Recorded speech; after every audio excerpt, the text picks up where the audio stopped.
Hello, and welcome back to Xpwaste, where after that final fight, I might have to start putting some respect on Lawerniel's name.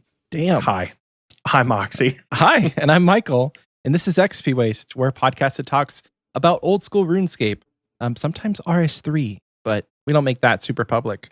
Anyway, if you're new around here, welcome to the show. We have a guest today. She is known for, I would say, being primarily a mobile streamer, and has a lot of short form content on the social medias. So today we are joined by a very special guest, Goths. I didn't think of an intro, and I apologize. That was totally off. We wing it around here. Yeah, we wing that one. So is it Goth or Goths? Because I feel like it's Goths on Instagram. No, it's never been Discord Goths. is It's always Goth. Yeah, it's always Goth. Good. It's always GothOSRS. Just it depends if it's a like underscore, if it's an app or but yeah, it's Goth. Wow. Okay. We've been messing that up for No, it's all right. You weeks get at it. this point. But that's You're okay. fine. So why don't you tell the people who don't know who you are a little bit about yourself?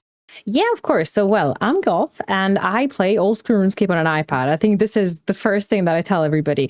I think I started making short form content about a year and a half ago. So I'm quite new to like the content creation scene, but I've been really enjoying it since. And I think it's just been a very fun time. And the content I make on social media, it does kind of depend on the day. Sometimes it's a helpful tip. Sometimes it's an absolutely troll video where I'm telling people that Jad is impossible if you don't have T-bone dragon arrows. Sometimes it's pedal streams and pedal videos as well, because I learned how to attach a pedal to my iPad. So basically I play RuneScape in the funkiest ways possible, but I think I do that because this game is so focused on efficiency and just being, absolutely tick perfect and doing the sweatiest training methods. And that's not the way I want to play the game. I want to actually enjoy playing the game, and I want to think to myself that after work, I had a good time. I played the game and I didn't sweat, breaking my wrist. So yeah. Well, you're on the right show. I mean, the show is called Xpwaste. Yeah. And that's it's been called our Xpwaste mission for a reason. Yeah. It's been our mission since the beginning. So I don't always play the most efficiently. Oxie does sometimes, but that's In what context? I don't know, man. Not skilling. Not skilling. I looked into the foot pedal myself when I was on the maxing grind, and I heard people didn't love it. It didn't feel as responsive. What are your experiences with the foot pedal so far? To be honest, I think the foot pedal is the best thing. I love it so much. Yeah. So I think there's a few things that, I've heard very mixed feedback because I know what you mean. I think a lot of people are very worried about getting banned if they're using a foot pedal, but it is absolutely allowed because it's the exact same thing as using a mouse. Because imagine if you took your mouse, put it on the floor and tapped it with your foot, which actually I do know someone that does that. And I told him, I said, Phil, you need to buy a bloody foot pedal. It's 20 pounds on Amazon. You need to get it. And he's like, no, it's fine. It's fine. And he keeps doing it. But then because we both pedal at the same hours, he gets like 50k less XP per day than I do, and I'm like, see, this is efficiency. Wow. So I think a lot of people are worried about getting banned, but it is allowed. And I mean, it's a great tool for accessibility as well, because not everybody is able to use a mouse. And also like false bans happen for a lot of reasons. Like, even if you don't use the pedal, you can get false banned for everything in the game, literally, for walking a certain way. You play for 18 hours for a couple of days. They're going to look at your account a little funny, especially if you don't normally do that. So it is definitely, it's not, I don't think you should be worried about getting banned if you're using foot pedal. So that's like the only negative criticism I've seen. I mean, apart from that, it's only positive. Like, I just can't imagine. Yesterday, I celebrated my 99th evening. No clue how I would have done that without the pedal. I am 94 agility. Again, no clue how I would have done that without the pedal. The Brimhaven course with that one like spikes going up in the air. Mwah. Perfect. Really? Pedal that all day. Yeah. To 99 agility? Oh my goodness. Well, I don't know if that's my sole method to train to 99 agility, but kind of I did run out of skills to AFK in the way where I'm doing the W slur, and then I need something on the side, so I can't like chop wood. The W slur? Yeah, the W slur. That's what we call it. Do you mean working? You can't say that. You need to, sorry, that's my bad. Yeah, it's my bad, you need guys. to warn everybody at least. Take it back. I take it back. Yeah, in my stream we call it the W slur or the J slur. It depends on what we're feeling that day. But so it's quite difficult to I don't have anything else to AFK because I've done wood cutting, I've done fishing, I've done everything. So agility pedaling is the only thing that I have left now. So might as well. Yeah. I take it you work remote if you're foot pedaling AFK. Yeah, I have a few days working from home. Yeah. Yeah. The iPad is great. I probably would not have maxed without my iPad, and also going on parental leave and having a kid helped too. But I was off work for 4 months, and I got agility, rune crafting, and I think mining done or close to done. They were all like in the 80s or 90s. I think a lot of people really underestimate mobile in general because I see the side where people say that I can only chop trees on mobile. I mean, I do everything on mobile. I also find it very strange when people say, oh, I don't know how you do raids on mobile. I could never. But the thing is like if you practice, you can do anything, I can't do raids on PC just because I don't know F keys. I don't know, I'm not used to it, and that's it. And I think the more you do it on any platform, the easier it's going to get. So it's just the matter of getting used to it. I think mobile has so much more potential than just wood cutting or fishing. But then even if you play purely on PC, it's still such an amazing tool on the go. Or if you don't want to sit at your PC and you want to just lounge at the couch, play on your iPad, I do see how it's like such an amazing complement to your gaming experience with old school RuneScape. It's absolutely amazing. Like old school mobile is, I think, the reason why a lot of people are maxed when they wouldn't be if mobile didn't exist. It helped me pretty substantially. It's actually what got me back into what got me into old school period, actually, was the mobile release way back in the day. Like one of my buddies told me about it in maybe October of 2018. He's like, dude, that RuneScape game we used to play as a kid is coming to our phones. I'm like, this is fake. This can't be real. And then I looked at the developer on the App Store and it was Jagex. I'm like, oh shit, I remember that name from when I was a kid. So mobile is what got me back into the game, but I can see how people can do content on mobile. I think you're absolutely right that if you don't practice it, it's very hard. Yeah. Because it's just a totally different environment. Like, going from mobile to PC, like doing a chambers, which once you have chambers down, isn't a very difficult raid if you're with people trying to do that on a different platform feels weird, right? Because it's not as responsive in the way you want it to be, right? Yeah, I think it is that, but it's also kind of just getting used to the platform itself. Because if, let's say on PC, you weren't born knowing how to use F keys. When the first time you set up your F keys, you would, accidentally press a different one. Is that just what happened? So it's the same thing with mobile, how you would struggle to, I don't know, click precisely, because people keep asking me if I use an Apple Pen, but I don't. I use my fingers, and and I don't find that difficult. And people say I don't know how you click in Wardens, like Final Phase, and I'm just thinking well, I just click, it's just you just get used to it, and I think that, like I said, the more you do it, the better you get at it. Mm-hmm. We have some people in our community who are end gamers who only play on mobile, and Smoothlu is one of them, and I mean, he even goes so far as if he's on the computer and people ask him to do content, he'll leave the computer to go back to his phone and I love that. do the content on his phone because he's much, much, much more comfortable doing it on the computer, or sorry, rather on the phone. Yeah, I really like that. That sounds amazing. Yeah. They've made a ton of improvements with mobile, which has made that experience so much better. And I think with the release of the plugin hub, eventually, when they have that, having plugins on the regular client, but also on mobile, is going to change the game even more, I think. No, absolutely. I think they've already teased it. I'm not sure if they gave a date. I don't think they did about kind of this plugin hub for mobile. And I think that would be amazing because, I mean, I guess plugins would be great. I think there's a lot of, small things they could do for the original client itself that would make it's so much easier, and they are working on it. I think the sweep of that is happening soon, like fixing the menu entry reordering. That's going to be huge for mobile as well, because some things are really frustrating with that, because you can just tell that it's not working how it's supposed to. So I think they are in the process of working on it, and it's great, because I would love to see the statistics. I don't know the statistics, but I do think a lot more people play on mobile than people think they do, even if it just means, when you're at home, you do content with your friends on PC, but then, you might be, if you're taking the bus to work, you might be chopping some trees on the way there. So that still counts as mobile. Slur. So hold on. W slur. Hold on. You got me now. Whoa. Yeah, I'm bad. I do say that sometimes as well. Trigger warning. So do you play on your phone too, or just on your iPad? So I mostly play on the iPad. I think on my phone, I play if I am, like I said, on the way somewhere, or I don't have my iPad with me, but usually I play on the iPad. Yeah. The only time I get on my phone to log into RuneScape is like if I need to put something in group storage for my group mates. Yeah. And that's about the extent that I play on my phone. But on my iPad, totally different story. And it might just be the big hands, like feeling way more comfortable on my iPad. There was that stint that I did thieving on my phone. Me and Oxie were actually together at the time.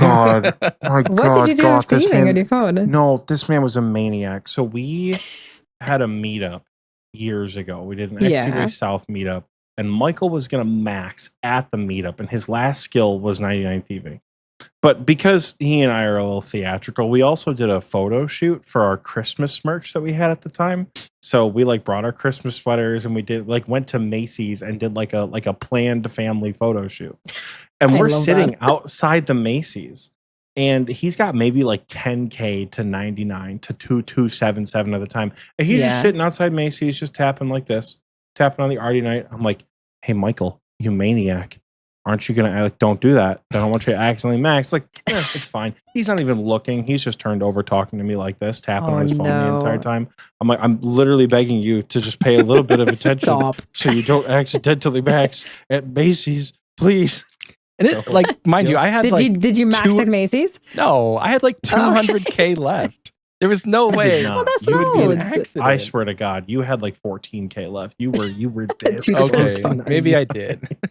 You were this close to 99. I gotta see the photos. That's so funny. Yeah, we were. I love that. We went all out. We figured we have to do something serious as a heart attack for the Christmas cards that we send out every year. Did we send out Christmas cards this last year? I think we did. Didn't. Not this last year. Yeah, I forgot. Seth made them for us a couple of years ago, but we dropped the ball on that this year. It was a rough winter. We have talked so much about mobile that we have not even bothered to ask who you even are. If people don't have Instagram, nobody knows you. Who are you? Tell us about you. How'd you get into RuneScape? How'd you get into content creation? Tell us about it. So to be honest, I'm relatively new to RuneScape. I was going to say I don't have any memories of playing RuneScape as a child, which is kind of true, kind of not, because I remember my friends played RuneScape as children. I think in Lithuania, because I am Lithuanian, RuneScape was so popular when I was growing up, and also it is still now. I think there's a lot more RuneScape players in Lithuania than there are in the UK, which is quite strange because, Jagex is a British company, but it's a very, very popular game. It's kind of I have a few friends who are Lithuanian, and they, I say something to them and they're like, oh yeah, my friend from work told me this. I'm thinking your friend from work plays RuneScape, fun. that sort of thing. And it's, so I'm quite new to RuneScape. I have memories of seeing it as a child, but I've only actually started playing it approximately 5 years ago, I'd say. But then I only played free to play because I don't know, I just never considered getting membership. And then I played for about a year and then got my fishing up to 85 on free to play. And then Wait, oh my God, the Karamja dogs with swordies. But those are the best memories. That's awesome. Being on a Karamja dog, catching swordfish, and then sometimes I would bank them because I'm very cheap. So sometimes I would bank them. But the thing is, you needed, I think, was it 30 GP to go like with the ferry from Karam to, to the deposit box. And sometimes I'd forget that. So then you'd have to beg people for the 30 GP. And sometimes they'd give you like 60 and you're like, oh my God, I can make my way back. And like nobody, I don't think the Draenor Bank was free to play. I don't know. For some reason, we didn't go to the Draenor Bank. And yeah, like it was just very wholesome. I feel like it memories. wasn't for a while. I don't remember It's a weird now, memory. actually. Yeah, it like Yeah. wasn't. Yeah, I feel like someone's got to fact check us on that. But yeah, but so I started playing about 5 years ago, and then I quit after about a year. I just got bored, busy, and then I came back to it about 2 years ago, maybe a bit more, like 3 years ago, something like that. And yeah, just never stopped since. I really enjoyed it. That's when I got membership, and that's when I actually kind of started, really getting into it. I think one of the reasons why I got like really stuck in it was because quite early on in my RuneScape playing times, I started a clan called Girlinor, which was a women's only clan. And it was just a very, very fun time. And we had a lovely community, which I stepped away from about a year and a half after. But kind of having that community was so amazing because I think RuneScape is so much more fun with a group of people that you get along with. I feel very sad for players who play on their own, and I think they should definitely join a clan. And I'm not saying that, there's definitely days when you just want to be on your own. You don't want to be, you don't want people to speak to you. You just want to just grind, watch YouTube video on the side or something like that. But I think like having a community to belong to, whether that, a content creator community, a specific like hardcore iron community, skillers, account specific types is so important because the game becomes so much more fun and significant and just a much more enjoyable experience. Totally. I mean, we've said that 1,000 times on this show. It feels like every time it comes up about like, oh, I don't want to play. I want to join Discord or whatever. It's like, this game is a lot more fun with friends. Exactly. And people to do it with.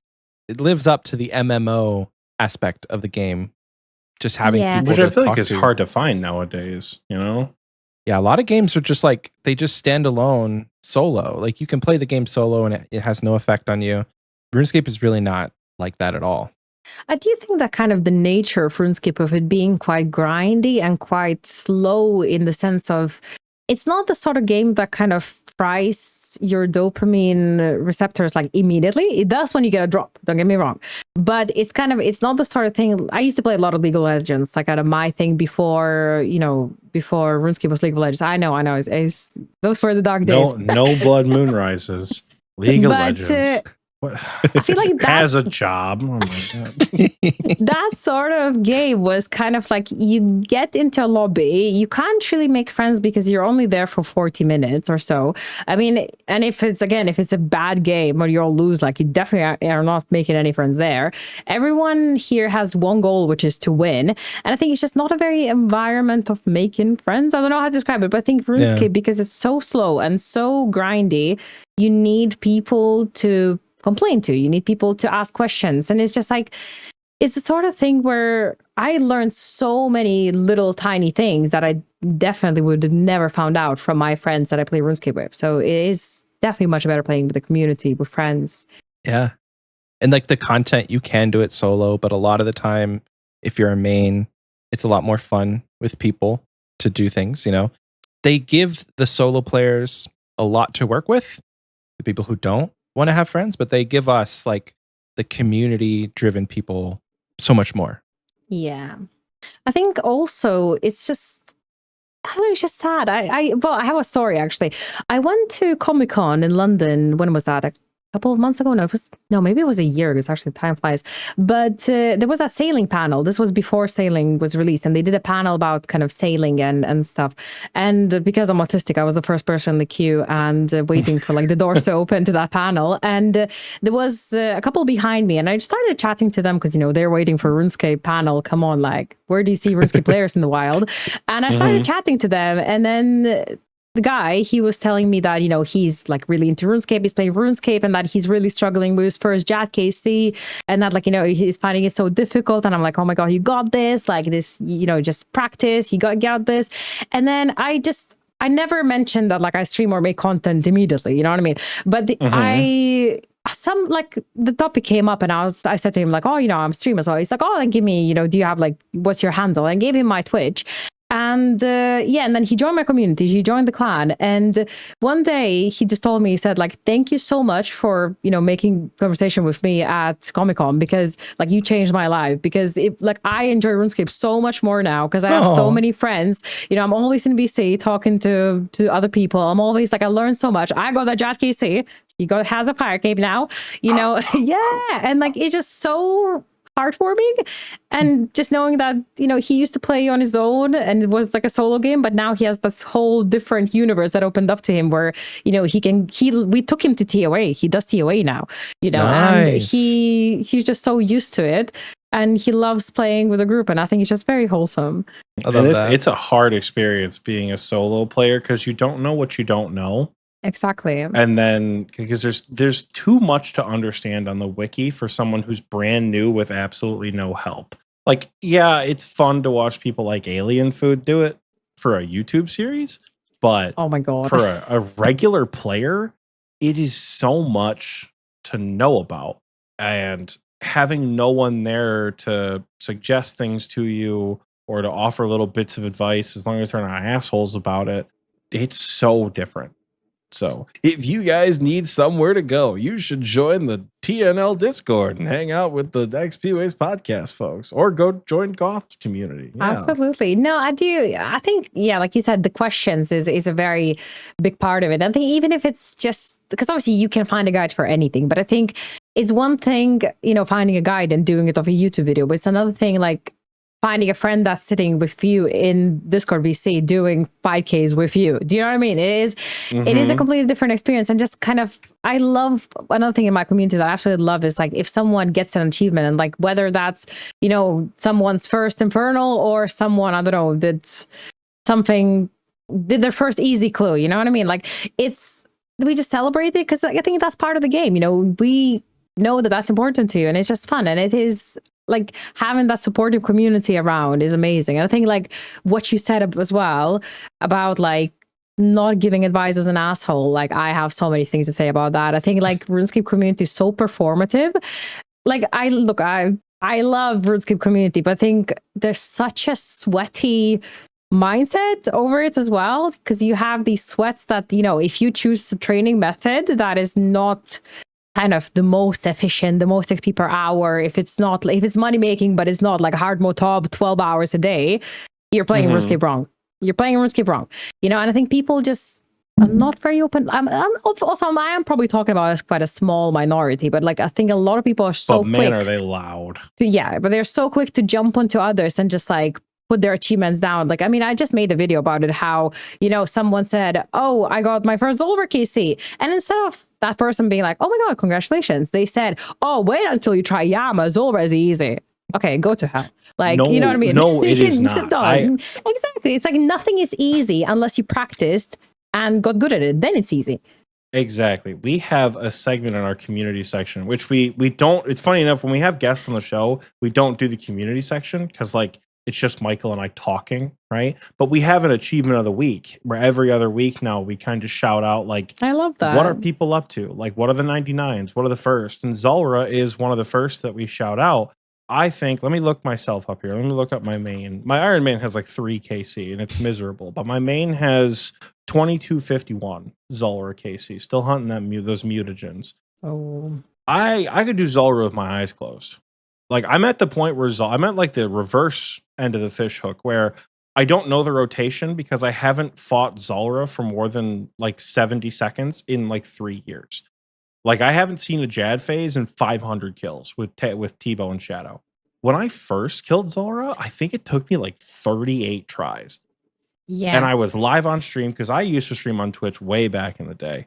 And I was live on stream and people were making memes and people were joking because it was just a miserable experience to get to Zulrah. It goes underwater and it pops up on the left side of the little U. Yeah. And you just log out and you're like, whatever, have to restart. I don't know how to do the mage rotation. Like it's awful to learn Zulrah. It's a hard fight. It does get a lot easier because it is very samey every time. There's not a lot of variance in the Zulrah fight once you know what the 4 rotations are. So in a way, yeah, once you get it down, it's a pretty easy fight. When you don't have it down, holy shit, it is hard. And those people, they do drive me nuts. We just put a TikTok out the other day that was like, hey, if you guys want to go make money, go to the Revenant Caves. You make pretty good money out there. It was a mid-game money-making episode that we pulled the clip from. And like the first comment was like, Doom is 20 mil an hour. Why don't you just go do that? It's like, okay. Why don't you run hard listen mode to the episode? and run and get a scythe every single run? Why don't you do that? Have you tried? You know, like Yeah, getting the drop? Yeah. I've tried getting. Let me tell you, in my 400 plus top KC, I've seen one scythe, and it wasn't even mine. So it's. I did see one in leagues 4 though. That was hype. Back before they had the mega rare scrolls. That was big. Yeah. You didn't get one in the last league? I don't remember if I got a mega rare scroll or not because I didn't use. I was an air mage in the last league, but in leagues 4 before they had mega rare scrolls, I got a scythe from top as a melee. It's the only time I've ever seen a scythe. I mean, melee wasn't really good in leagues. What was it? Leagues? No, this was League 6 and Leagues 5 was no, not compared to range. Yeah, because I was range in Leagues 5, and oh my god, the darts were mental. Like never miss Tebow, my beloved. Like he was so I miss good. you so much. Those were the days.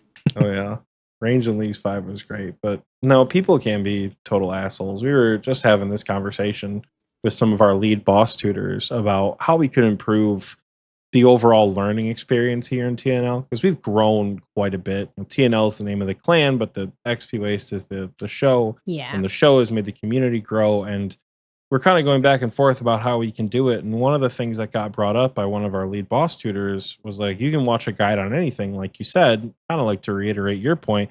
But if I'm not there with you to see at what exact point you're struggling with, like I can't see where you're off tick, especially in a fight against like the new Maggot King, which neither one of you would know about because you haven't done the damn quest. Side note, I wanted this quest to be so spoiler heavy. We invited an actual Firewatch Sentinel onto the show. I was so excited to do nothing but talk about Blood Moon Rises. Well, and I get into VC and they're like, yeah, neither one of us did it. I'm like, frick. See, like I was never into quests. Like even the whole Sins of the Father kind of thing. I think I was, because it was like the whole, like vampire theme. I was like, I'm going to read this. I'm actually going to sit down and read this and like get into it. But what was like the first quest? Was it Taste of Hope, I think? Like one of the like prequels, Taste of Hope. And I read that and I was like, I don't know, I'm bored kind of. So then I just spam bars through everything. And I love the vibe. Look, I appreciate the vibe. I watched a streamer do the quest live, and I was like, whoa, this looks so cool. But then like, I was like, okay, so it looks cool. I can't wait to see the like cinematics myself while holding the spacebar. So, that's kind of, I'm not a quester. So are you going to you said you were going to do it on the computer, right? You're going to hop on the PC to do this one? So what I do with quests, and again, like, it's just my janky play styles, is because I'm really bad at bossing on PC, I do the quest on PC and I hold the space bar. But then when they say like, oh, get ready to fight this guy, then I log out and I go on mobile. Oh, okay. iPad. So that's how I did like Desert Treasure 2 and stuff, because there's no way that I could have done Leviathan on PC. Literally no chance. So yeah, and it just works. And then I log back on and it carries on from the point. Have you ever done a quest without a guide? No. Oh, that's fun. It's a lot of fun. It's hard. It's long. It is. How long did it take you to do DT2? Ages. A long time. Oh yeah. Without a guide, it was like 8 hours. 8 or 12 hours. It was a miserably long day without a guide. But yeah. I'm doing Blood Moon Rises with a guide, but I'm reading it. Reading it, just doing it with a guide. I think what puts me off is like when like you have quests like Song of the Elves, right? And it's like, how am I supposed to even attempt to do that without a guide? Some of the elves, get it. I get it. I thought that same thing when I got my first quest cape years ago. I thought that exact same thing of like, how am I supposed to figure out this light puzzle without a guide?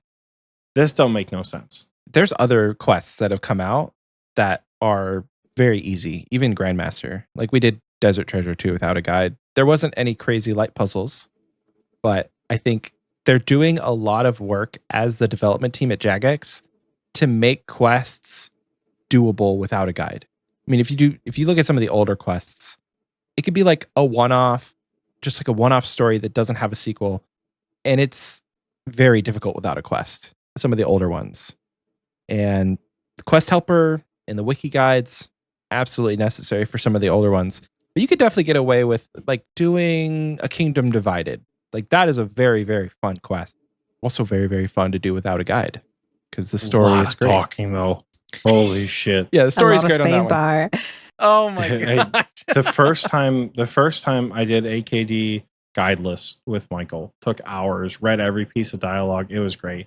I did that shit on my Iron Man. I don't even think I was paying attention because when you're in the tower talking to all the five heads of the houses, it's just like literally 45 minutes of space barring dialogue because there's so much exposition in that quest. So I think after the first time I do it, 100%. Blood Moon Rises is a big space bar quest helper angle.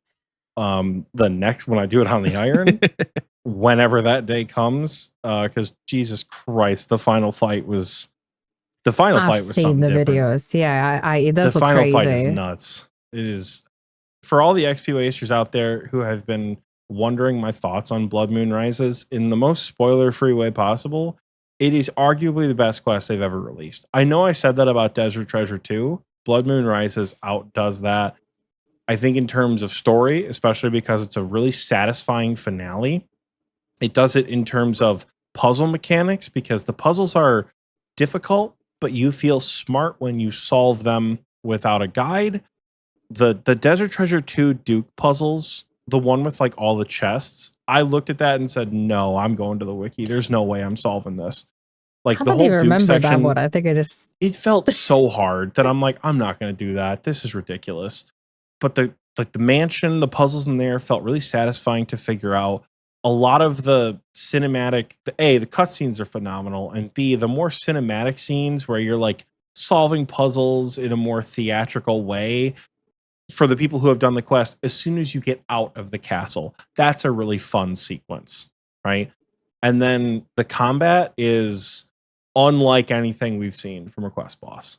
I'm actually really glad that Jagex came out and said, hey, this is not the new standard of questing.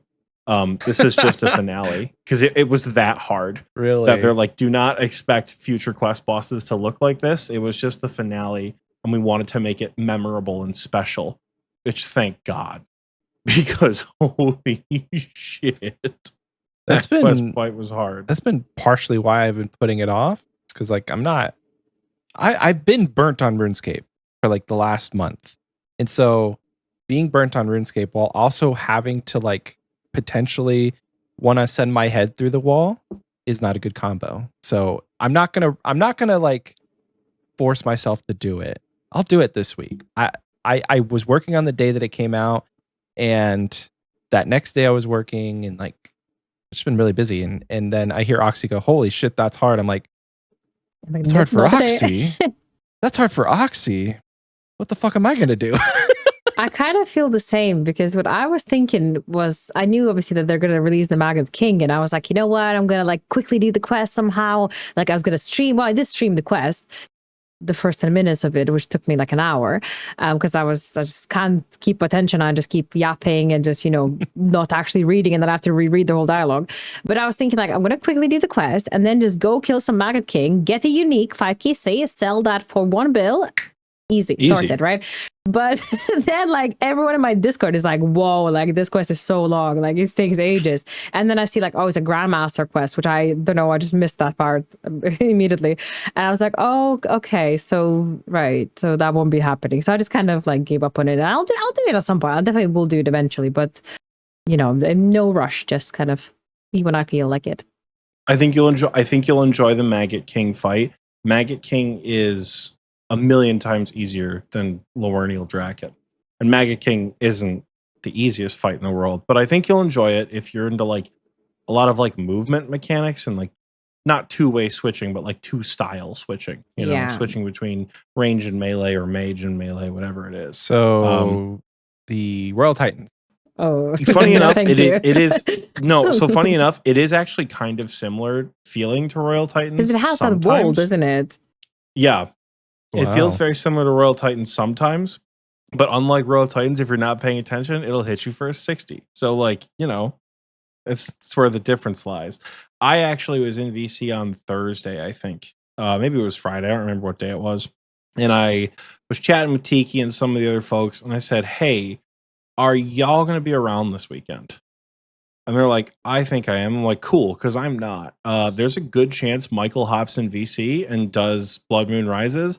I need y'all to be some emotional support. And they're like, oh yeah, just like Leagues. I'm like, just like Leagues, because it's going to be tough. It's going to be. Wait, hold on. You're having emotional support meetings about me, and people are getting the reference?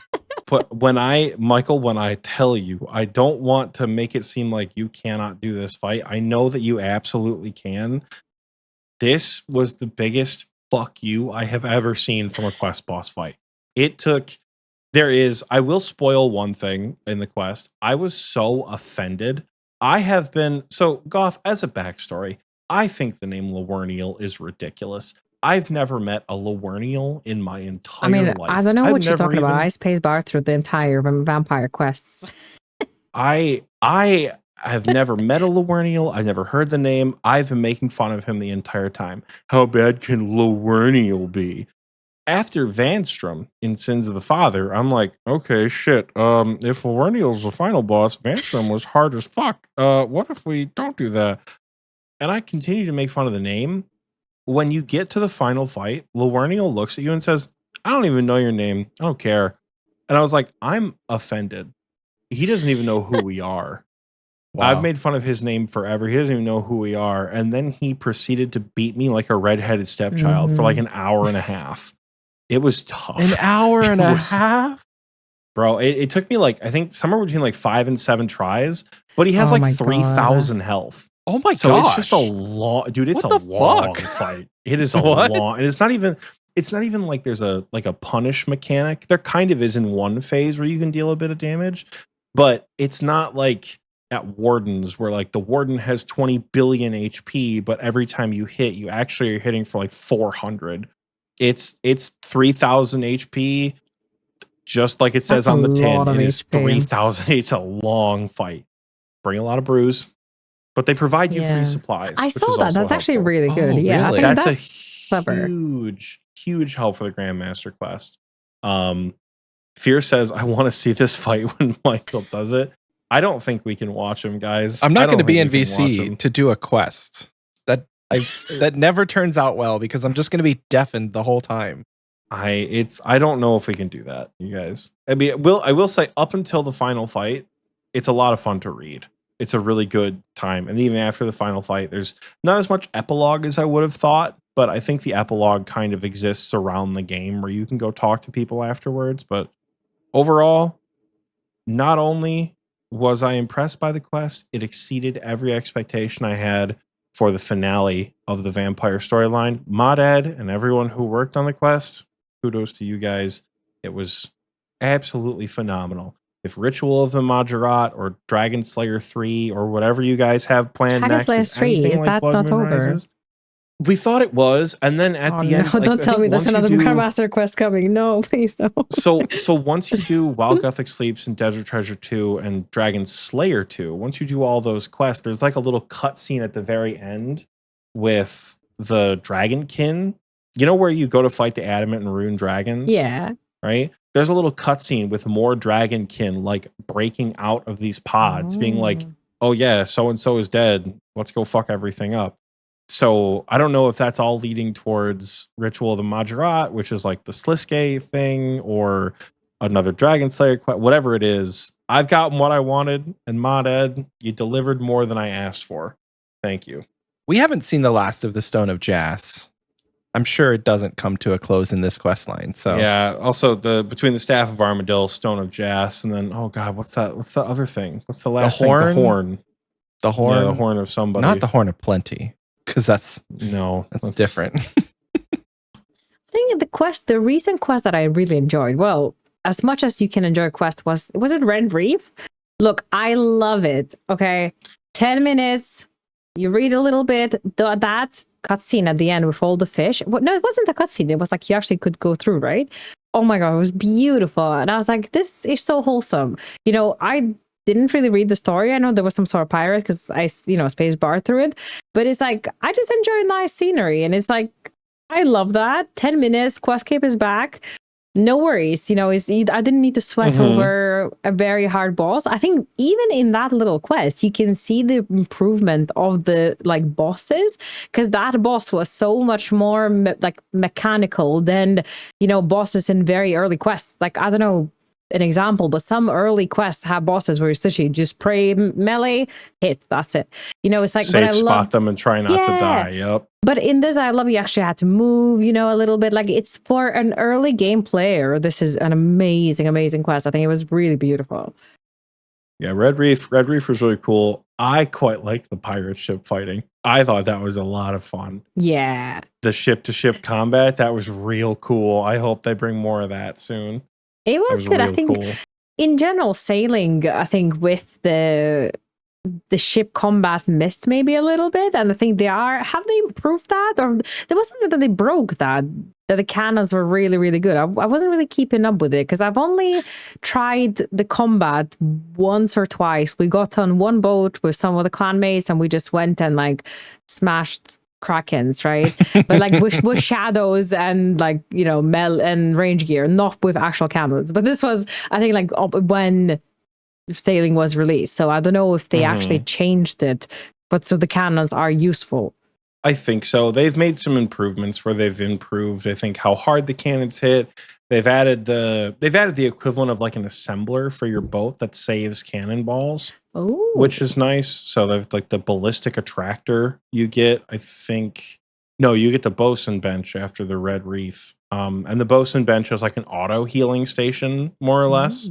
Because crew members, I think the AI is not great with keeping you topped off, if I remember correctly, where they'll heal you, but they'll just stop everything else they're doing to use a repair kit on the ship. So the sailing combat is just okay. They've improved some of the drop rates. Honestly, I don't know. I got 99 salvaging just like most other people. Did a little bit of Gwyneth Glide. You want to talk about a crash out? Was going for the Marlin time on Gwyneth Glide. Oh my god, I was losing my mind. Oh my god, I was almost I felt tears in my eyes. Do you know what I mean? It was so bad, and I did it on stream as well. Oh my goodness. I did on PC because I needed the plugin. There was no way I could do without the plugin. Oh my goodness. I was crashing out. It was so bad. It took me hours and hours. And I just whoever invented the Berkmuda trials just hated themselves. I don't know if there's any other way to describe it. It's not, I was speaking to my friend's critic who makes content on YouTube, and he has the series where he does the hardest things in RuneScape, and I was like, "Yo, critic, you know what you need to do? You need to go with the Gwyneth Glide." And he's like, "I love that shit. I do it all the time." I was like, "What do you mean? How can you actually enjoy that? It's just beyond me." The Gwyneth Glide is very freeing once you get the Marlin time. It is so free once you get the fabric roll. Until you get the fabric roll, I wanted to snap my keyboard in half. You'd make one wrong turn, you'd hit one crystal incorrectly, and suddenly you finish with a 6-10 time. There goes the Marlin time. I reset so many times. Michael would get so mad at me because I would miss something in the middle of the course, crash out, and restart. And Michael would be like, "You're going for my 99 to get your max cape back. Why won't you just finish the lap and get all the XP? You're literally ditching 12k XP every time." I'm like, "I don't give a fuck about the XP. I want the time. I don't care about the time." I was so mad. No, I was exactly the same. Honestly, it was horrendous. It made me so angry. I could, and the Jubbly Jive, that's a different story. But I honestly think the Prutinas one was worse. It just, I quite like the Jubbly Jive. Hot take, potentially. I didn't because I liked the vibe, and when I got the flag, I think Froggy Flag is biz, 100%. But I liked it when I got the time, and I don't need to be there anymore. I'm like, oh, Froggy's cute, the vibe, but I'm not coming back. I still need to get the time. They did a very good job of making it a satisfying completion. It's an untradeable unlock that feels really good to get, but wow, does it feel really bad to go for? we recently had a bingo tile about getting various like Marlin time speed runs. Oh but my like God. faster than Marlin time. I think it was like we needed like a 4:30 something on the Jubbly Jive. And I was trying to do it with my Ironwood skiff. And I had to drop like 27 mil to get Rosewood back like last December. Whenever we was back in the spring, whenever it was, I had to drop a lot of money to get the better hull to actually get the time. Because I couldn't do it. I was losing my mind. I was so mad. I still have not gotten it. The crystal extractor. I know I'm wasting XP doing salvaging without it, but to be honest, it is very sad because, well, I mean, I don't know if it's sad, but it's just they did nerf it a lot because a lot of my friends, they got it before I did, and they, made use of it when it was giving, 600 XP, I think, and now it gives 200 something.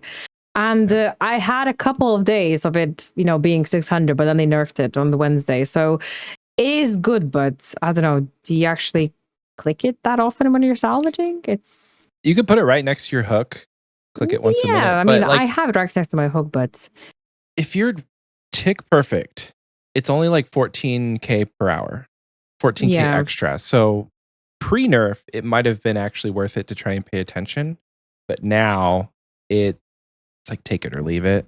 15k extra is it's like you have to pay attention at least once every minute. So I don't know, the trade-off there, it's not as good.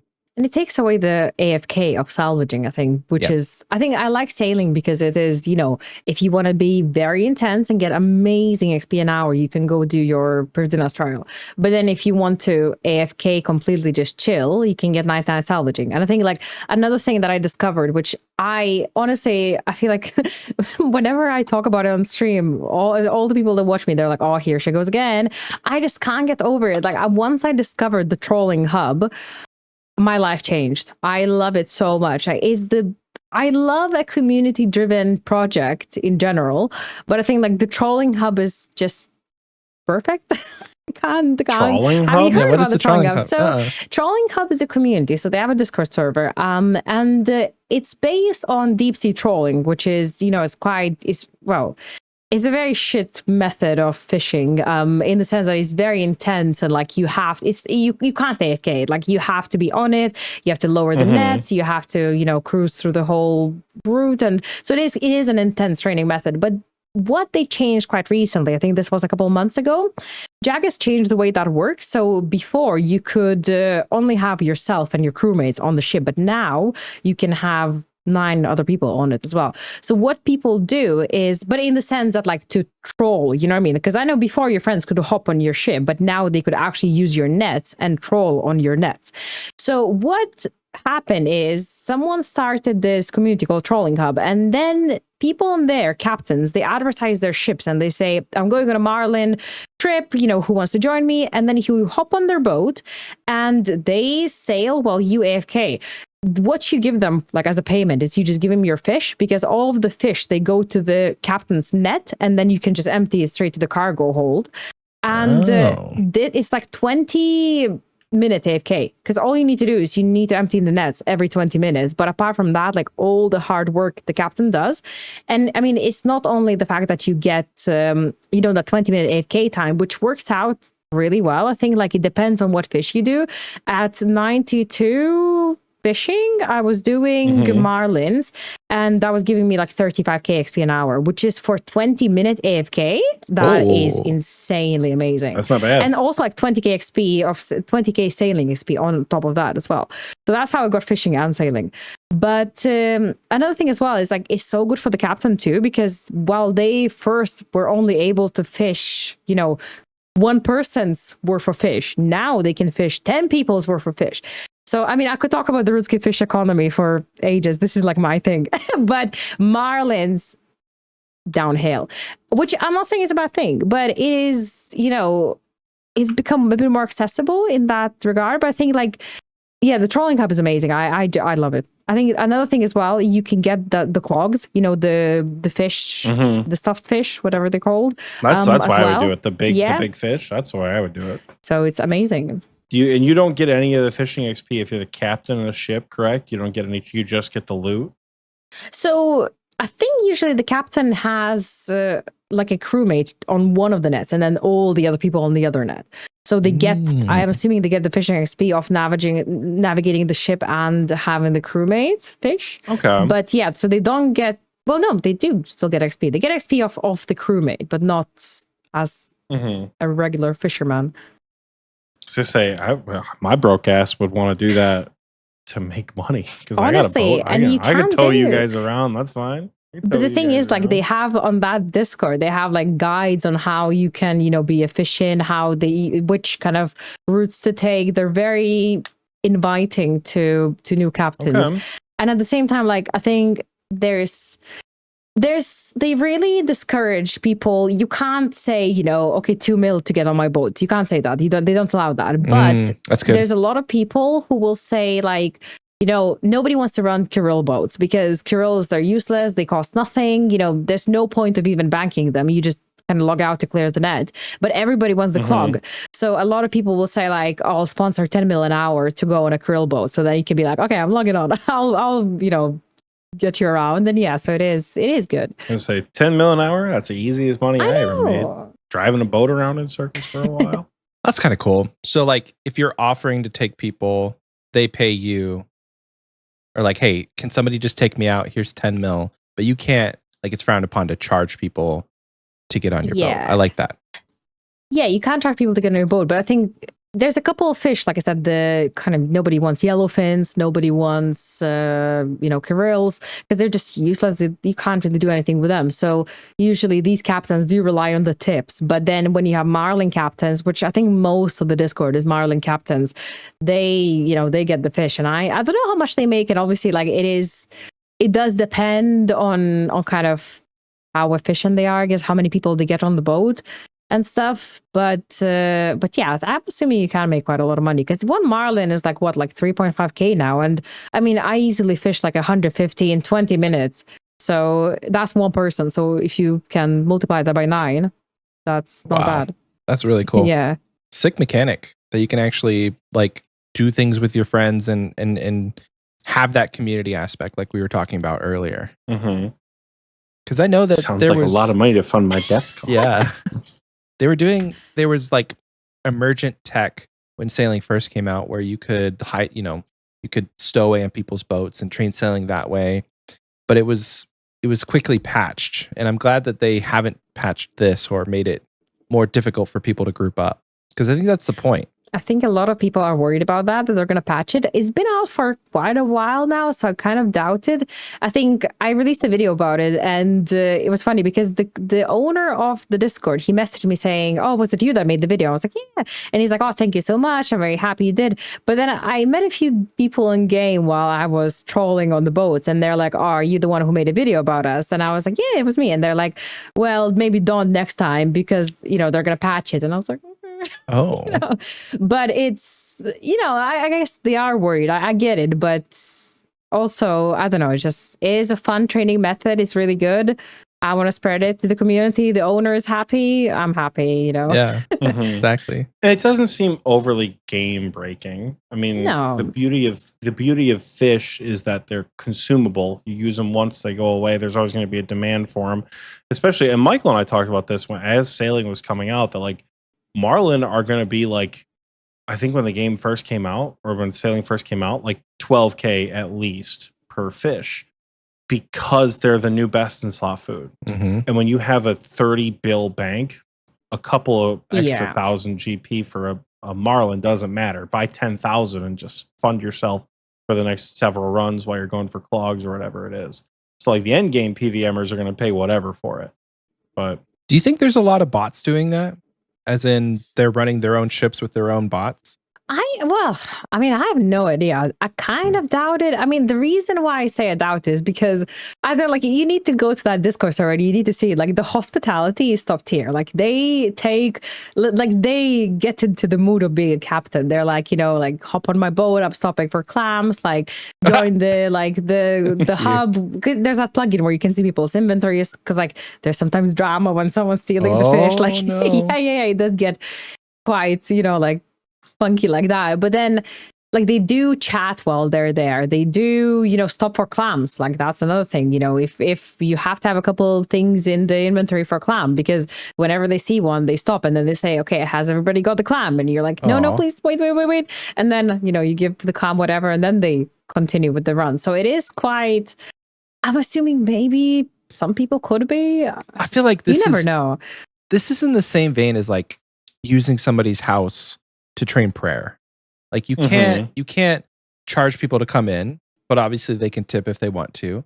And you're using your time in the game as a service and allowing other people to train. So I really don't think that they'll patch it. That may come back to bite me at some point, with how this game changes all the time. But I see it pretty much the same as if it was like POH training. Yeah. So you mentioned you made a video. Did you make like an Instagram reel, or did you make a YouTube video? Like, do you have a full YouTube channel too? So I do have a YouTube channel, but I only upload shorts on it. So it's kind of my content. I just cross post through different platforms. So I do, TikTok, I do Instagram, and I do YouTube.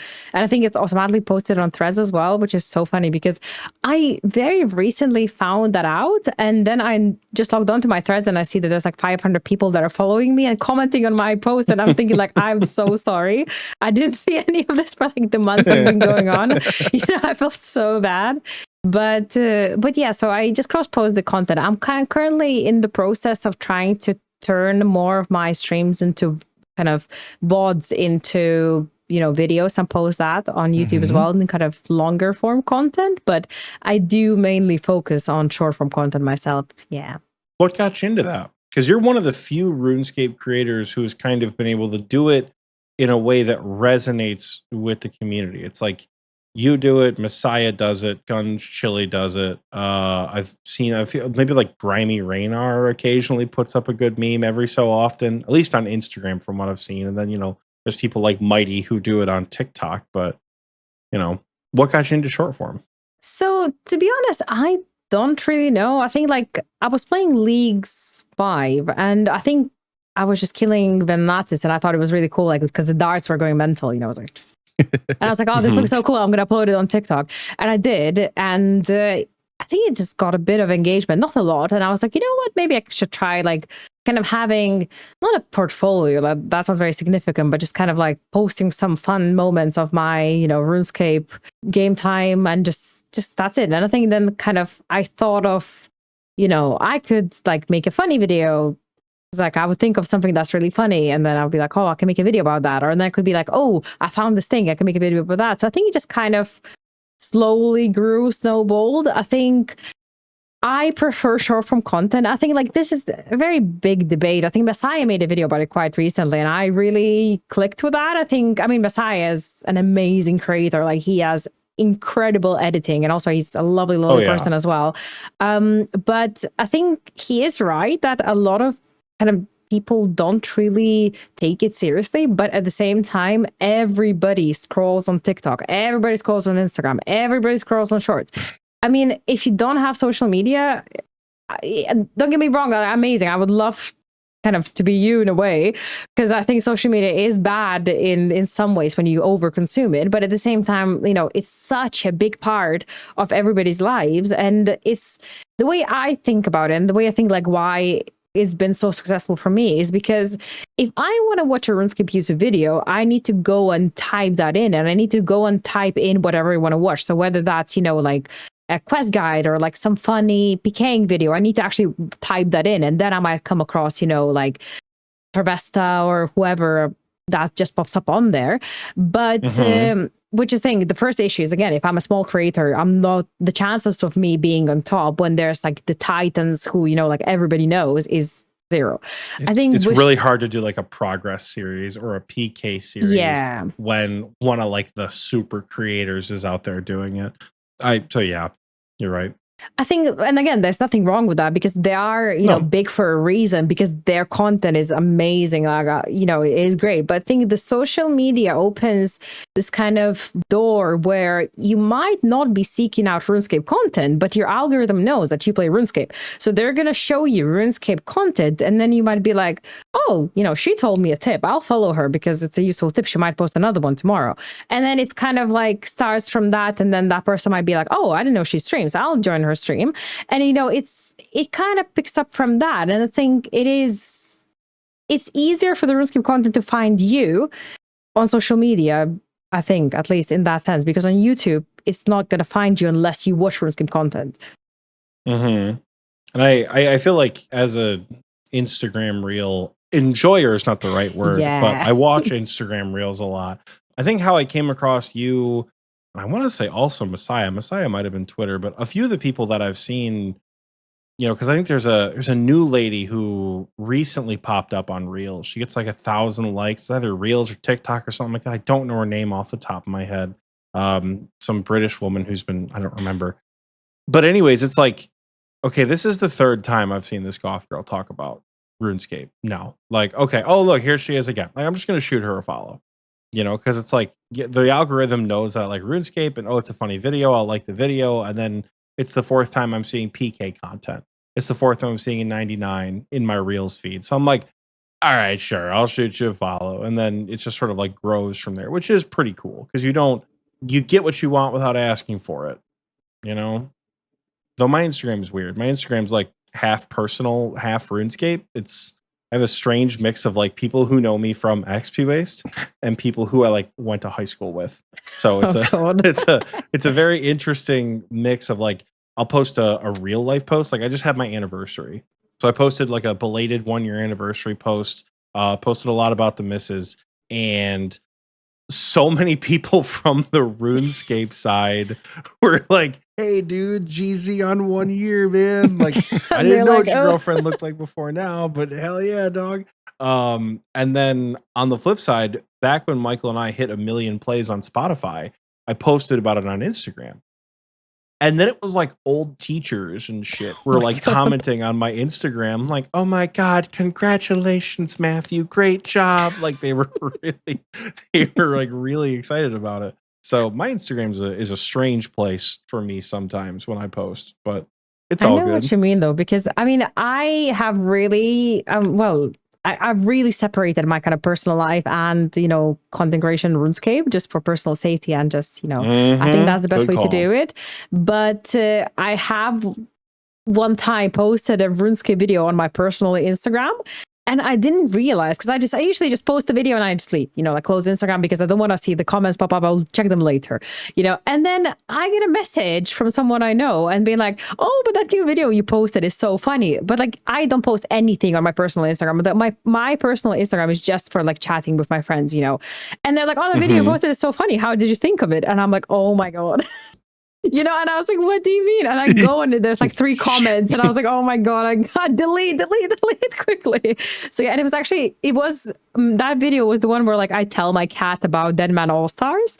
And so I guess like they could see obviously they didn't know anything about Deadman Allstars, but they could see like me talking to my cat is funny side of it and they enjoyed it. But like, I never deleted anything so quick it gave me a heart attack. Yeah, you can't post it on the wrong one for sure. But speaking of personal safety, I don't know who you are with the Netherlands area code. Don't fucking text me without telling me who you are. Don't send me random street signs and say, hey, found you, because it has Oxie on there. Don't fucking do that. I don't know if I've known you for I don't know who you are. Nobody's responded in our like chat moderator Discord because I pretty much said, like, because we have a group of people, because obviously it's a large Discord community. We have a smaller Discord, like 30 people who kind of help us run it in game and in Discord and all that. And I sent a message and I was like, hey, is this anybody in here? Can somebody please explain? If not, I'm blocking the shit out of that number. Yeah. So I don't know who the hell you are sending me a DM, not even a DM, a text message to my actual phone number without any sort of introduction. Don't fucking do that again. Yeah, it's a little weird. Just saying. Don't fucking do that again. That is very, very odd. And I don't know. I never understand how people kind of get into that, because I've had a lot of experiences that are, social and just quite odd. And it's just like, I don't know.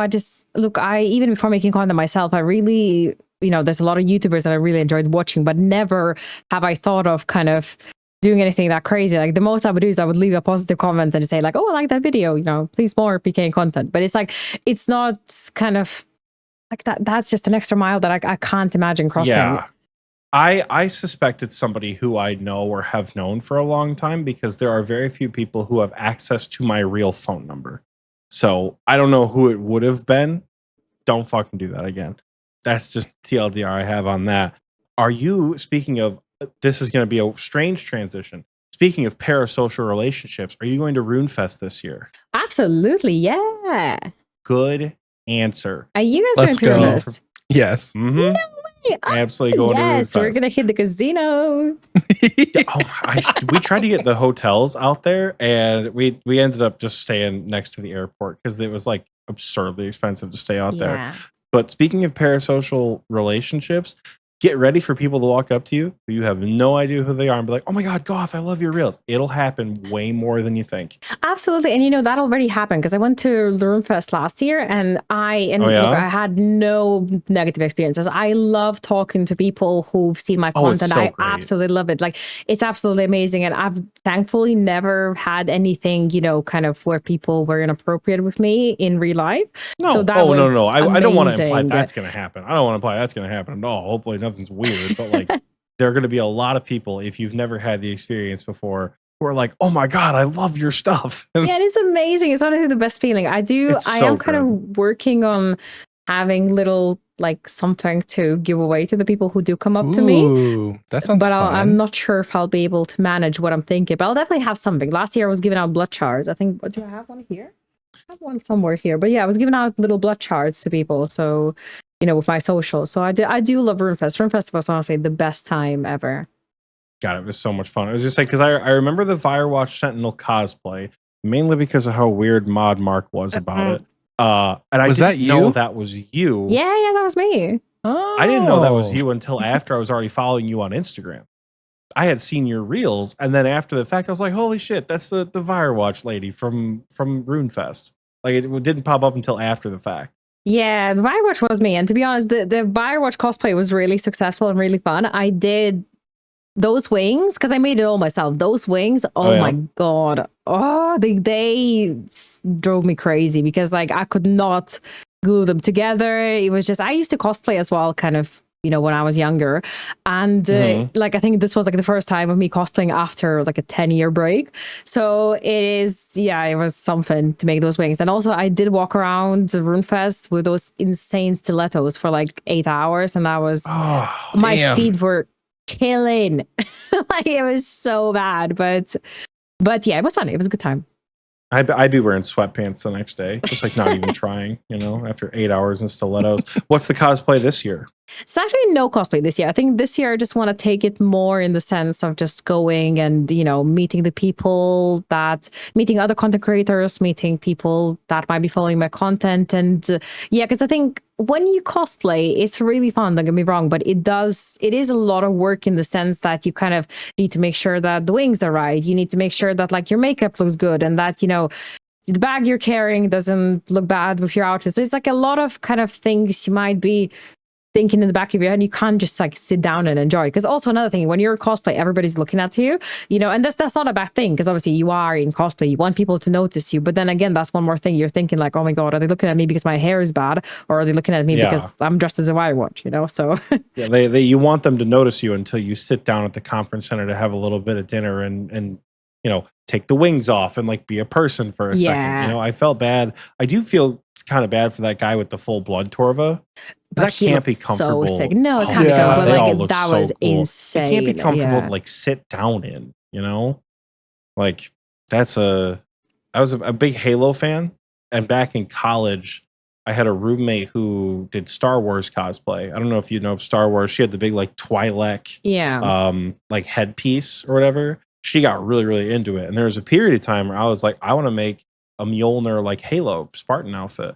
and looking into what that took, and then the comments of people being like, yeah, like Sintra craft foam is really good to like work with, but it's not very comfortable to sit in. So like have fun and like have a handler. I was like, actually, I'm good. I don't, Yeah. that's a lot for me to get into. So yeah, I cannot imagine trying to have fun doing all the activities during RuneFest and then being stuck in cosplay. Because that was, I mean, doing the activities, walking around, getting the skill chips, all of that, that was like the most fun part for me of the RuneFest experience. Did you get to do any of that while you were dressed up? No, I didn't do that while I was dressed up, but because I was only cosplaying on the Saturday. The Sunday I just kind of didn't cosplay, just went. So that's when I got to do everything else. And it kind of worked out because the queues on the first day were really big because obviously everybody wanted to do it immediately. So when I was doing it, I was quite lucky that, people had already done it, so there wasn't a lot of queue. So I did get to do all of that. Okay, good. But on the Sunday, yeah, and we didn't get to play the thieving one because the line was so long for the thieving wasn't it like one. a bank heist or something? Yeah, the bank yeah, it was that the one heist. where like you stick something through the jail cell never and then did it. like pick it up. I think so. They just gave us the chip. Oh, yeah, we don't know. Well, one of the J mods was like, "Man, I sure hope there's nobody here with 99 thieving who could steal the skill chips from me if I held them behind my back." So we were like pickpocketing the skill chips from him, just getting out of line. And I didn't play the hay one. I was like mega allergic to hay, so I walked with the group like all the way up to the front, and then just told the J mod like, "Hey, so I'm gonna break out in hives if I start digging in there. Can I just like have the chip and leave?" He gave me like 4. Just walked away. So I was like, "Thanks, dog." No, RuneFest was a fantastic time. I know it was amazing. And actually, like thinking about the hive one, I remember the hay one, not the hive one. That one was. I hope it's not the hive one. No, the hay one. I think like I had the craziest thing happen to me at RuneFest last year, and I told the story on stream a few times, and like. It was just so weird that it happened to that hay thing. I'm going to try to put it briefly, but oh my God, it was crazy. So this was when I was in the clan called Girlinar, where it was a women's only clan. And kind of when RuneFest was announced and everybody, was happy, everybody brought their tickets. We made kind of a separate group chat for the girls that were going to RuneFest. And there was this girl who was called Kelly, and she was also going to RuneFest, and she was very excited. She was the one who like made the group chat. She was saying, we should get an Airbnb together. We should all these things together. But she was kind of very, like, oh, let's book the Airbnb now. And I was like, no, I'm not booking an Airbnb with someone I met online. Look, we need to meet first, and then we can like talk about it. I'm going to get my own hotel. You guys do whatever you want. That's fine. And then kind of so we were talking about RuneFest all the time. She was very excited about it. She kept posting in the group chat about her tickets and everything. And then like we had a couple of things with her in like the actual server where she was quite like pushy with other people about things, and we had to kind of tell her to be like, hey, like you need to chill a little bit if you want to stay. And there was like an occasion which I wasn't part of, but someone else was in VC with her, and they kind of called her out for using a voice changer, and she said, no, I wasn't using a voice changer. They're like, it's fine, we're just saying it's fine if you want to use a voice changer, it's okay. But she was very adamant like she wasn't. And then I think like a week after that she just disappeared. All of this, like every message in the Discord server just disappeared. Everything disappeared, right? No contact, like every personal DMs anyone had with her gone. No. And we were like, okay, this is a bit odd. So, but this was like a month before RuneFest, and we're like, okay, well, that's fine, right? So we kind of forgot about it, and we were like, oh, imagine how funny would it be if Kelly came to RuneFest. But also, like, we knew what she looked like because we had, like, we sent photos of each other to each other, and we knew what she looked like because we had a very lovely picture of her holding a wine glass at the restaurant, and we're like, okay, that's Kelly. So yeah, so we kind of forgot about this. It was like, I think like a month until RuneFest, maybe even more. And RuneFest came on, and we're all having a lovely time. And, some of us were at the panel, some of us were trying sailing on the computers. And one of my friends from the clan sends me a message, right, saying, oh my God, you're not going to believe what happened, right? She said, I am demoing sailing right now, and Kelly's character is next to me in the game, because if you came to RuneFest, you know that the sailing was only open to the people who were at RuneFest. Like it was, you couldn't try sailing outside of Runefest. So it was only if you were in Runefest.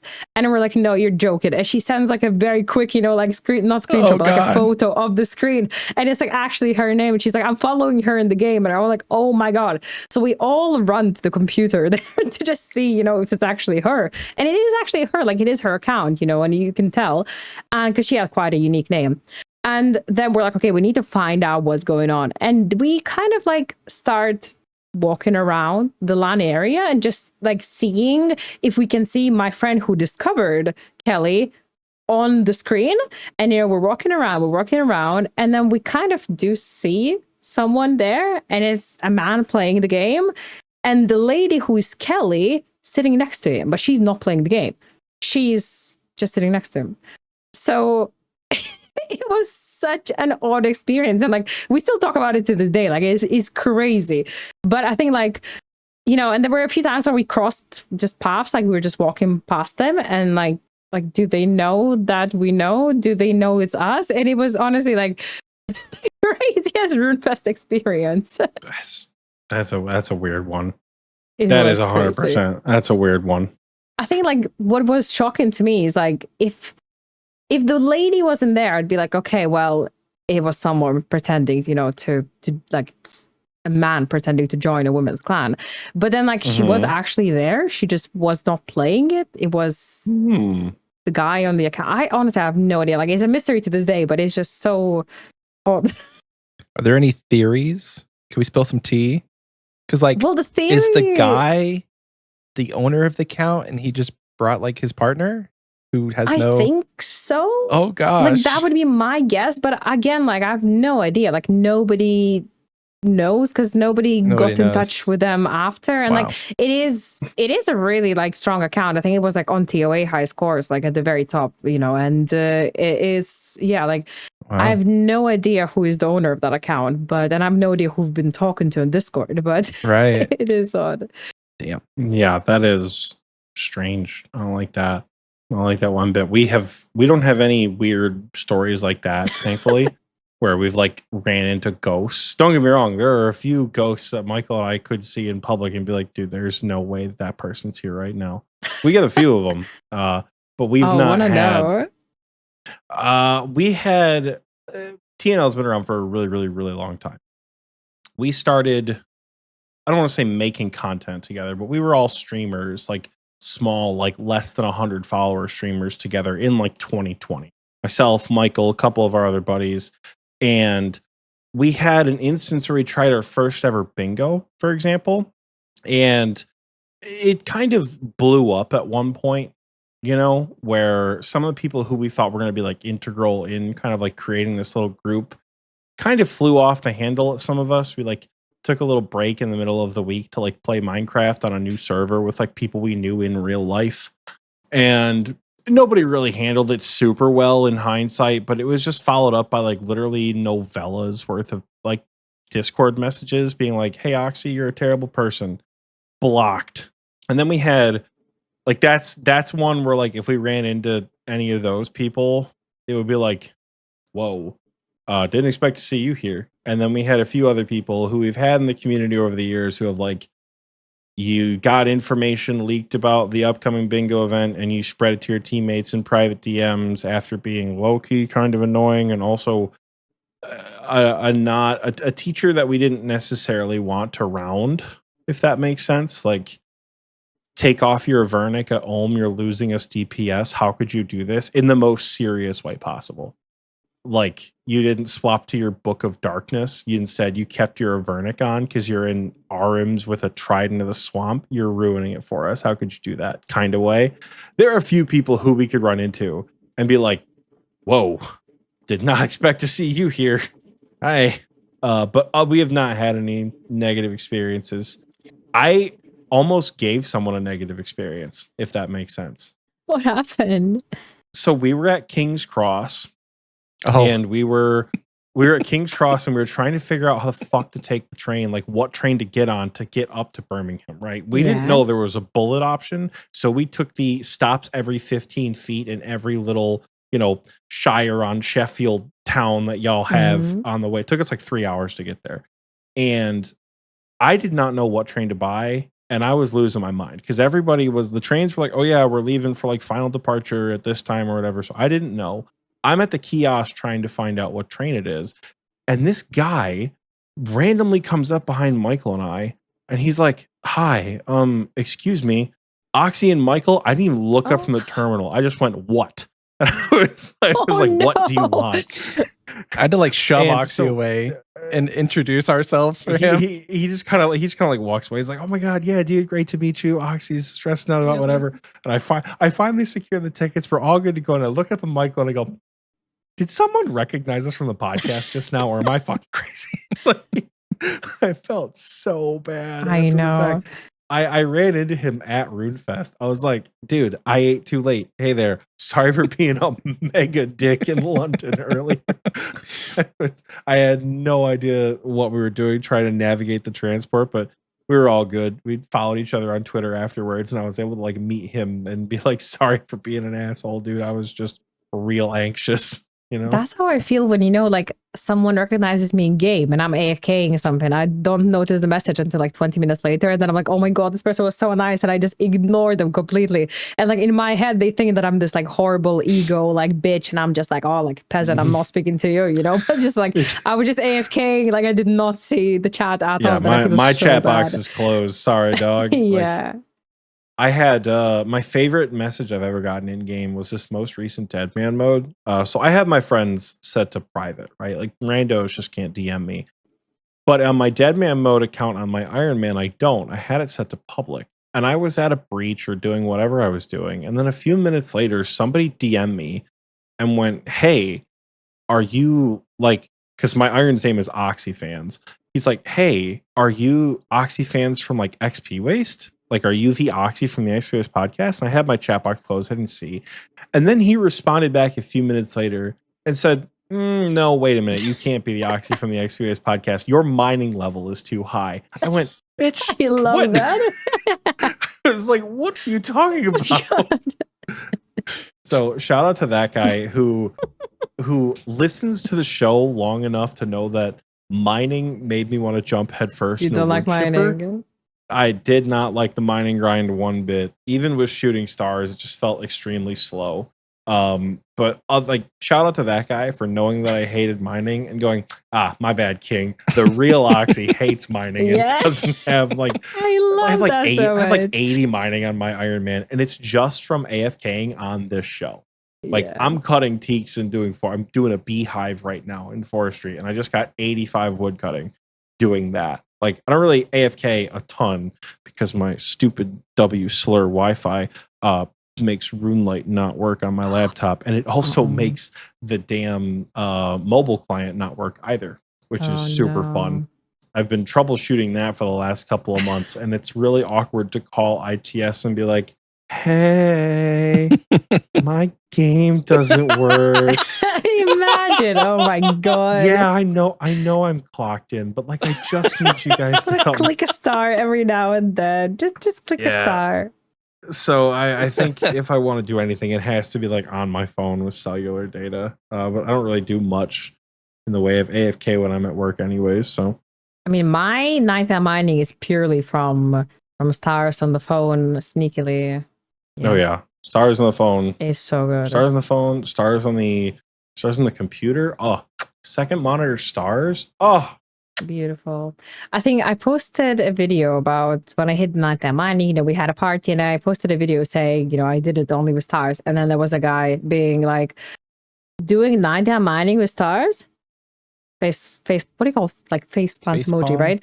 And then I'm thinking like, bro, okay, first of all, what's your mining level? Second of all, if you didn't 3T granite, leave the comment section, because it's like, you know what I mean? It's come on. Like, I just hate when people roast others for kind of choosing a certain way of training because of any reason. Like, look, if I was enjoying 3 granite, I wouldn't be doing that, but I don't. But at the same time, like, if I didn't mine stars, I wouldn't have 99 mining, and that is just that easy. Like, it's, whatever gets you the levels, right? You got to pick your battles. Those people drive me insane. When I see, it doesn't happen super often in TNL, thankfully, but on the few times I've like gone to other communities, and even when it does happen in TNL, it's always with PVM. and it's always the people who are not qualified to be roasting someone for a PVM take. And it will be like it could be someone's like first raid, right? And their answer will be like, well, why don't you just like get the Eye of Iac? And they're like, okay, my bank is 200 mil. Like I just bought a Bofa. I can't afford. It's like, you're not going to be able to do anything with your like without an Eye of Iac. What's even the point? And my like, I'll like look them up on the high scores. My knee jerk response is always like, there's no way a Fire Caper's talking to us right now. What? Yeah. There's no way a filthy Fire Caper's opening their mouth in my VC. And then then it's like, well, you know, it's just whatever. It's like, it doesn't fucking matter, dude. Pipe down. And Fear's right. They usually don't stick around long. We had one guy years and years ago who we have a couple of GMs in our clan, but like arguably the best player I've ever met. Too Fast. He was doing a raid with this guy. They were like in a group. And this guy was asking him all sorts of questions and kind of like criticizing him for like not being the most efficient person in the world. And we were in chat with him. We're like, dog, like right click, look him up for his Inferno, Casey. What are you talking about? He has like, 2 Grandmaster accounts. He did GM on 2 accounts. Yeah. He got like, GM on an alt. Like this guy's good. Like, I don't think it matters. He's not taking like a ZGS or whatever it was. This was like 4 years ago or something like that. So whenever those people pop in, it's right click, look up. If you're not ranked at every single boss, you better sit your ass down. Absolutely. And I think like, I just hate the sweat as well. Like, you know, even if it is someone that's like very highly ranked, like we had someone in our Discord come and say, you know, like, oh, I want to start doing Tob. I've never done Tob. I want to try Tob, you know, I just want to start doing it. And then it's like the first advice and he's like, okay, what gear should I buy? And the first advice that like someone gave me was like, I'll buy Oathblade with the Torva helm. It's like this man cannot afford the Torva helm. Like you don't need Oathblade plus Torva helm to do Tob. Like that is like peak efficiency. If you've got everything, if you can afford it, like people start learning Tob in Void, and that's perfect. You know what I mean? Like you don't need the most efficient kind of gear to start learning a content. Like you, as long as it's the correct style, you know, you can do it. It's more the skill that matters than the actual gear, because even if you're wearing your Oathblade on Thorva but you can't do the mechanics, then like you're still gonna die. A good point. Our boss tutors are wonderful people here in TNL. So if you guys are looking for somewhere to go to learn a bunch of content, our boss tutors are wonderful, and they created little like learner Tob sheets that have like your gear set up and then what you should take in your inventory. And it's the most basic, like I think the whole setup's like under 50 mil of what you can bring to Tob. And I know 50 mil sounds like a lot, but Theater of Blood is an end game raid. So like you do have to have some money to go. You can't go right off Tutorial Island to Theater of Blood. Yeah. You can someone's going to do a challenge of that. So haven't seen the Fire Cape. So someone's surely going to do the Tob one. Someone could do it, but you as a new player are not going to do it. So like, don't watch that content and think that that's like something that's going to be feasible.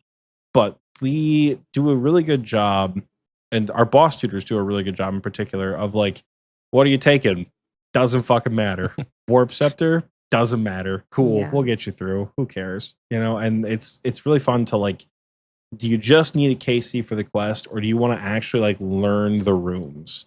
Because we can give you a detailed breakdown of all the rooms, or we can just burn you through for your night at the theater and call it good. I've done, probably like 20 entry modes at this point of just like carrying bingo teammates who are like, I need to get my quest cape and I need to get through Theater of Blood. I'm like, give me 10 minutes, baby girl. We'll get through there together. And usually the response, I was like, what should I bring? I'm like, I gotta live with you, dog. Doesn't matter. Doesn't matter. It's an entry mode Tob. You can bring like the event RPG for all I care. We're gonna, just bring the good vibes and we'll be fine. Yeah. Speaking of community, have you done any like events within your community yet? Yeah, so we've been doing it. So the community's been alive for quite a while. I mean, I think I started a server quite soon after I started making content. I think it was kind of like when it started popping off. I think we just got 600 members in the Discord server, so that's very exciting. Nice. And it's huge. we try to do like a community night once a week at least. There's a couple of times like where we do more than one. I think recently I've been trying to kind of shift the Discord a bit in the sense that like it's not just me running the events, that there's other people as well. And I think that's been working very well too. So sometimes we do like very chill nights where it's just like, we all go to Guardians of the Rift because everybody needs to train room crafting, or like where we all go do Barbarian Assault because people need level 5 rolls. But then sometimes like today there was a Nightmare Learner Mass, which my friend Grave hosted. And, he taught some people how to do Nightmare. So it is kind of stuff like that. But the real community events that I enjoy the most ones are the silly ones, because I think like we did the Jad 5K one. That was honestly the best community event that we could have ever got. It was so much fun. So when they made that update where you can go, where like the Jad starts spawning, they changed it in a way that like if you stay in the fight pits for a certain amount of time before, I think the monsters, the fight pit update. Yeah, the fight was like the monsters wouldn't spawn as much, or like they would stop at range. I don't remember how it used to work, but basically now it's like the longer you stay, the more monsters you get, and you get to the point where it's like 20 Jads, right? And it's crazy, and it's just like and they're all off tick, by the way. They're not in sync, like yeah. And it's just a mess. And at that point, it's just like eating and trying to pray for like a couple of Jads because like the Jads that are facing you, but then you realize that there's one that like is facing you, but you didn't notice it because they're just all over. They're not like Inferno, in a nice circle. They're just like wherever they are. So that's awesome. That was so much fun. I think like because obviously there's no goal there apart from just surviving in the longest. And last man standing, yeah, last man standing second. It was just kind of like, oh my god, like we died all very quickly. Next time we'll do it differently. Next time, like you take that side, I take that side, and it was just so much fun. Like I really, really enjoyed it. Was there people killing each other too, or were you guys focused on like getting? No, we were all focused on like getting through. Yeah, because I think you definitely can. That's why the fight pits exist. But yeah, like we were all so focused on just like getting through the longest, because we were doing quite well. Like it wasn't as hard as I thought it was going to be, because I think like the Jads do focus different people. So like if you're very unlucky and you get focused by like 10 Jads, then obviously you die immediately. But then that aggro is taken off someone else. So someone else. So it was really fun. So is it endless, or does at some point do they stop coming? No, it's endless. But the thing is, like, you don't last a long time, because it's just, it's like they will get you because they're all attacking at different times, and it's just impossible. Like, you cannot pray for 2 Jads that one of them is attacking on range and the other one is on mage at the same time, So it's true. You can't, like, obviously you can pray flick some of them, but like at some point it just gets impossible. It's just chaos. Yeah, and I think the reason they made that update was because the JMods do a lot of the fight pit events, and I think these would last maybe longer than they intended, because you would have like massive clans that they just kind of like, guard an area and they don't let anybody come to the area, but then they're the last one standing because they kill everyone else, and then they just kind of like get away in numbers. But now it doesn't really matter. Obviously, if there's more people, it helps, but like you can, the Jads can take out a huge clan easily. So it's, it's so much fun. That is fun. Has your community done a bingo or anything? Yeah, we've done loads of bingos. I think we're having one actually just in a couple of weeks. So that's going to be a quick weekend bingo. I'm really looking forward to it. And I do love a bingo. I think like it is so competitive. I love like smack talking at bingo, being like, oh, like your team hasn't got this drop yet, but I did. I think like it's part of the fun. I love it so much. I think it is the way I do bingos in my communities. I kind of try to focus on the making friends aspect. I purposely put people in teams that I know maybe don't engage with each other as much, because obviously that there's people who are good friends. They just make friends in the Discord. And if they ask to be put together, of course you can be put together. But like I will try to make maybe I can sense that someone's, just joined the community very recently. They're still quite new to content. Then I'll put them with like, I know a team that's going to be very like social and will adopt that person. And so I really try to kind of force that friend making. It always works, because every time, after the bingo, everyone's happy. And I think, it is lovely. I do love a bingo. That's awesome. Oh yeah. Yeah. Our bingo events are quite different. I would love the ability to like build the teams based on vibes, but we have our last bingo. I think we had like 450 people. Oh my God, that's a lot. And there was 25 teams of like 15 crazy. to 20 people. Yeah, they're big events. Yeah. I was gonna say, we don't limit it to like you have to be in the in-game clan. You just have to be in the Discord to get the notifications. Well, I guess what are your questions on management? Because we have done a lot of these events. Yeah. No, I was just wondering, like, it's not really a question, but it did make me think a lot, kind of, when you collect the buy-ins from bingos and then you have like, you end up with so much GP in your bank, and it's just like, $1 billion something, yeah. And do you not think that like it's such a shame that the clan coffer can't hold more than 50 mil? And dumb. Yeah, I agree that like, people who are not in the clan, they won't be able to put money in it. But like, how much easier would it be if it could do that? Because like now I'm collecting buy-ins, and it's like I need to empty the coffer all the time because it gets filled up, and then I need to empty it, and then it's just like, it kind of off-puts people donating for a start, because obviously they can't put the money in the coffer. There's chances they're not going to find you, and like that's a different thing. But I think like another thing as well, I do worry about kind of the amount of gold my account is being traded, and it is, I feel like it could be avoided so easily. We have an event team, so we have an event planner team, and I think it's like 7 people. It's not very big, but it pretty much feels like a full-time job collecting buy-ins with 500 participants. Yeah. And it's gotten to the point where like I have an alt account that I bond up for bingos and just leave it at the Grand Exchange. And I'll like, there was one time, I think for the last fall bingo, I was trying to go for 99 sailing, and I would make like one trip to port a day. Yeah. And I'd be like, hey, everyone who needs something, meet me at Lunar Isle right this second. And if you don't, I'm getting out of here. Mm-hmm. Yeah. Because I'd have to go like bank and put all my shit away, and then put all their shit away, and then get back out on the boat for the next run. And it'd be like once a day I would do that. It was a lot. Yeah. How much are your buy-ins? So we're doing very small buy-ins, because I think like our bingo is so much smaller in size than your guys's. I think we're doing 3 mil buy-ins for clanmates and 5 mil buy-ins for non-clanmates. Oh, so that's what we do. We do 5 mil, yeah. Yeah, I think, like our bingos are more smaller in the sense that it's just most of the people that play, they will be people that like know each other. Yeah. And like one day it might grow, one day it might not. But I think I've never played in like such a crazy like 500 people bingo, and I can imagine that's like a totally different experience. And I guess it's nice in a way, but what I would worry about is like people who, because obviously when you have a bingo with 500 people, like the prize pool is gonna be juicy. It's like and I feel like 2.1 bill. It's like almost a max cash. So, and it's like I would feel like I'm doing like bad. What if I like choose to go out to eat instead of just like grinding this boss? Then if your captain gives you shit about that, let us know who your captain is, and they will be excommunicated. Because we've gotten to the point where we've made like how to captain a TNL bingo documents. I like that. For people. We have made like, here is a little video on how to navigate the drop spreadsheet, because we have people who like do Excel professionally on our event team, and they help us. Big shout out to Rune Guy, who helps us build these massive spreadsheets. And then shout out to Tiki, who I know loves being mentioned on the podcast, does all the wise old man, all the Discord stuff.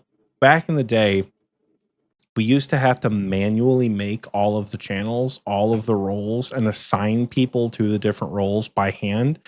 It would take like 5 hours. I told Tiki how we did it one day because he was on my team, and he's like, "Oh, watch this." Bam. And did it in like 30 seconds in like via coding in Discord. And I was like, it's amazing. What the fuck did I just watch? So we have a lot of stuff automated now. We've done a lot of videos for bingos. We've done trailers. You have a bit of a theatrical event planner in myself. I've made my fair share of little trailers and reveals and shit. Oh yeah, we did like a whole fun. I don't even know if you call it like a scavenger hunt, but it was like a bunch of different we did an puzzles, ARG. a bunch of different puzzles nuts. Where the hints for the answers were hidden in the videos. And then we have a website where if you put in that hint, that code word, then it revealed a tile. So we had like 10 tile reveals planned throughout the week. And each one, I love that so much. It was really cool. And this was our anniversary bingo.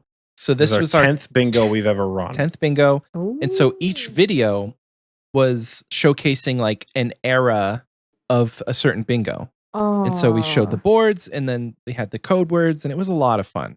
It took so much planning and effort, but I think it paid off, and it was a lot of fun. It was a lot. It was probably the most work in content creation I've ever done in my life, because we had to edit the episodes because I was still editing every other week. So we had like this absolute titan of an episode. We had Potato Hime on yes, I love for an potato. episode. It was like a 3.5 hour episode to edit, and she gave us like a 78 gigabyte file because she recorded in like Ultra HD or something like that. So I don't know what, it was just a very long episode to edit. And then every single day for like the entire month of October, we were creating videos and posting them that had these little hints in them. And some of them were easy. Some of them were like Morse code. Some of them were binary. Some of them were like, I would flash my inventory and it had a bunch of random stuff on it because I just put a bunch of gameplay videos underneath it. And you had to figure out like, oh, it's the first letter of each thing. And if there's a blank inventory space, that means there's a space. We did a book cipher at Theater of Blood. Like people had to use like Arachnids of Vampirium to figure out like the book that drops after you kill the Nilo King. They had to do a book cipher with that. Fear said the book one was fucked. It actually took people a long time, but like it revealed the tile. It gave you like the tile description, what it was, because we had like 100 tiles, I think, for this bingo. It was 100 tiles. It was big. A lot. How long was it? 10 days? 9 days? Oh my 8 God. days? 8 days? Like it was like 8 days. We like to do like Saturday to Saturday usually. But yeah, it was a really fun event, and I was trying to also max the whole time. So I was going for max, and then I didn't really care. Like the maxing party was great. Obviously loved the maxing party. There were so many people there. It was the most people I've seen for a maxing party was my own, which was great. Love you guys. Was there more at yours or more at mine? Because I don't remember. To say I don't know. I don't know if we're gonna be comparing sizes on that one, brother. I do not remember. But I got everyone there. There was like 100 people in VC. And I was like, all right, cool. Got my max cape. This is great. Do you guys want to see something? And I we made a trailer that was like, hey, I know we said the board, like we're going to show you guys the final board tomorrow morning.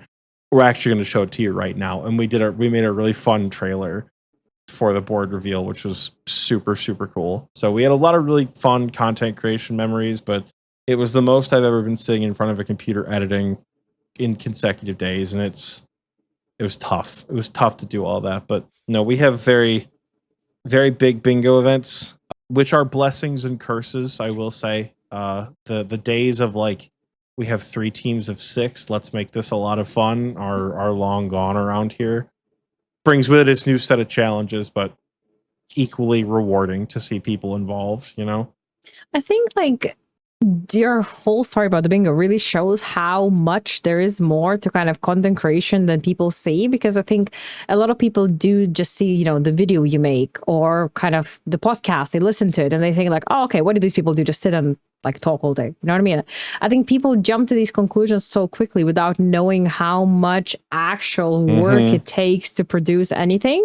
And kind of like even hearing about how you run this Discord is absolutely fascinating. Like I love that, you know, you have like a separate events team and then you have like people, you know, responsible for the bingo. And I think that is so good. And, you know, it's amazing to have these people that help out, and they are so important to these communities, and it's never one person's job. You know, like I think about my Discord, there's so many people that help me run the Discord, there's so many people that help me with my content, and it's just like, you know, it's never just me, it's this whole group of people that help me put on what I can put on. And it is just like amazing to have that community on one side, but the other side is just, I wish that everybody could see how much goes into, well, producing anything, you know.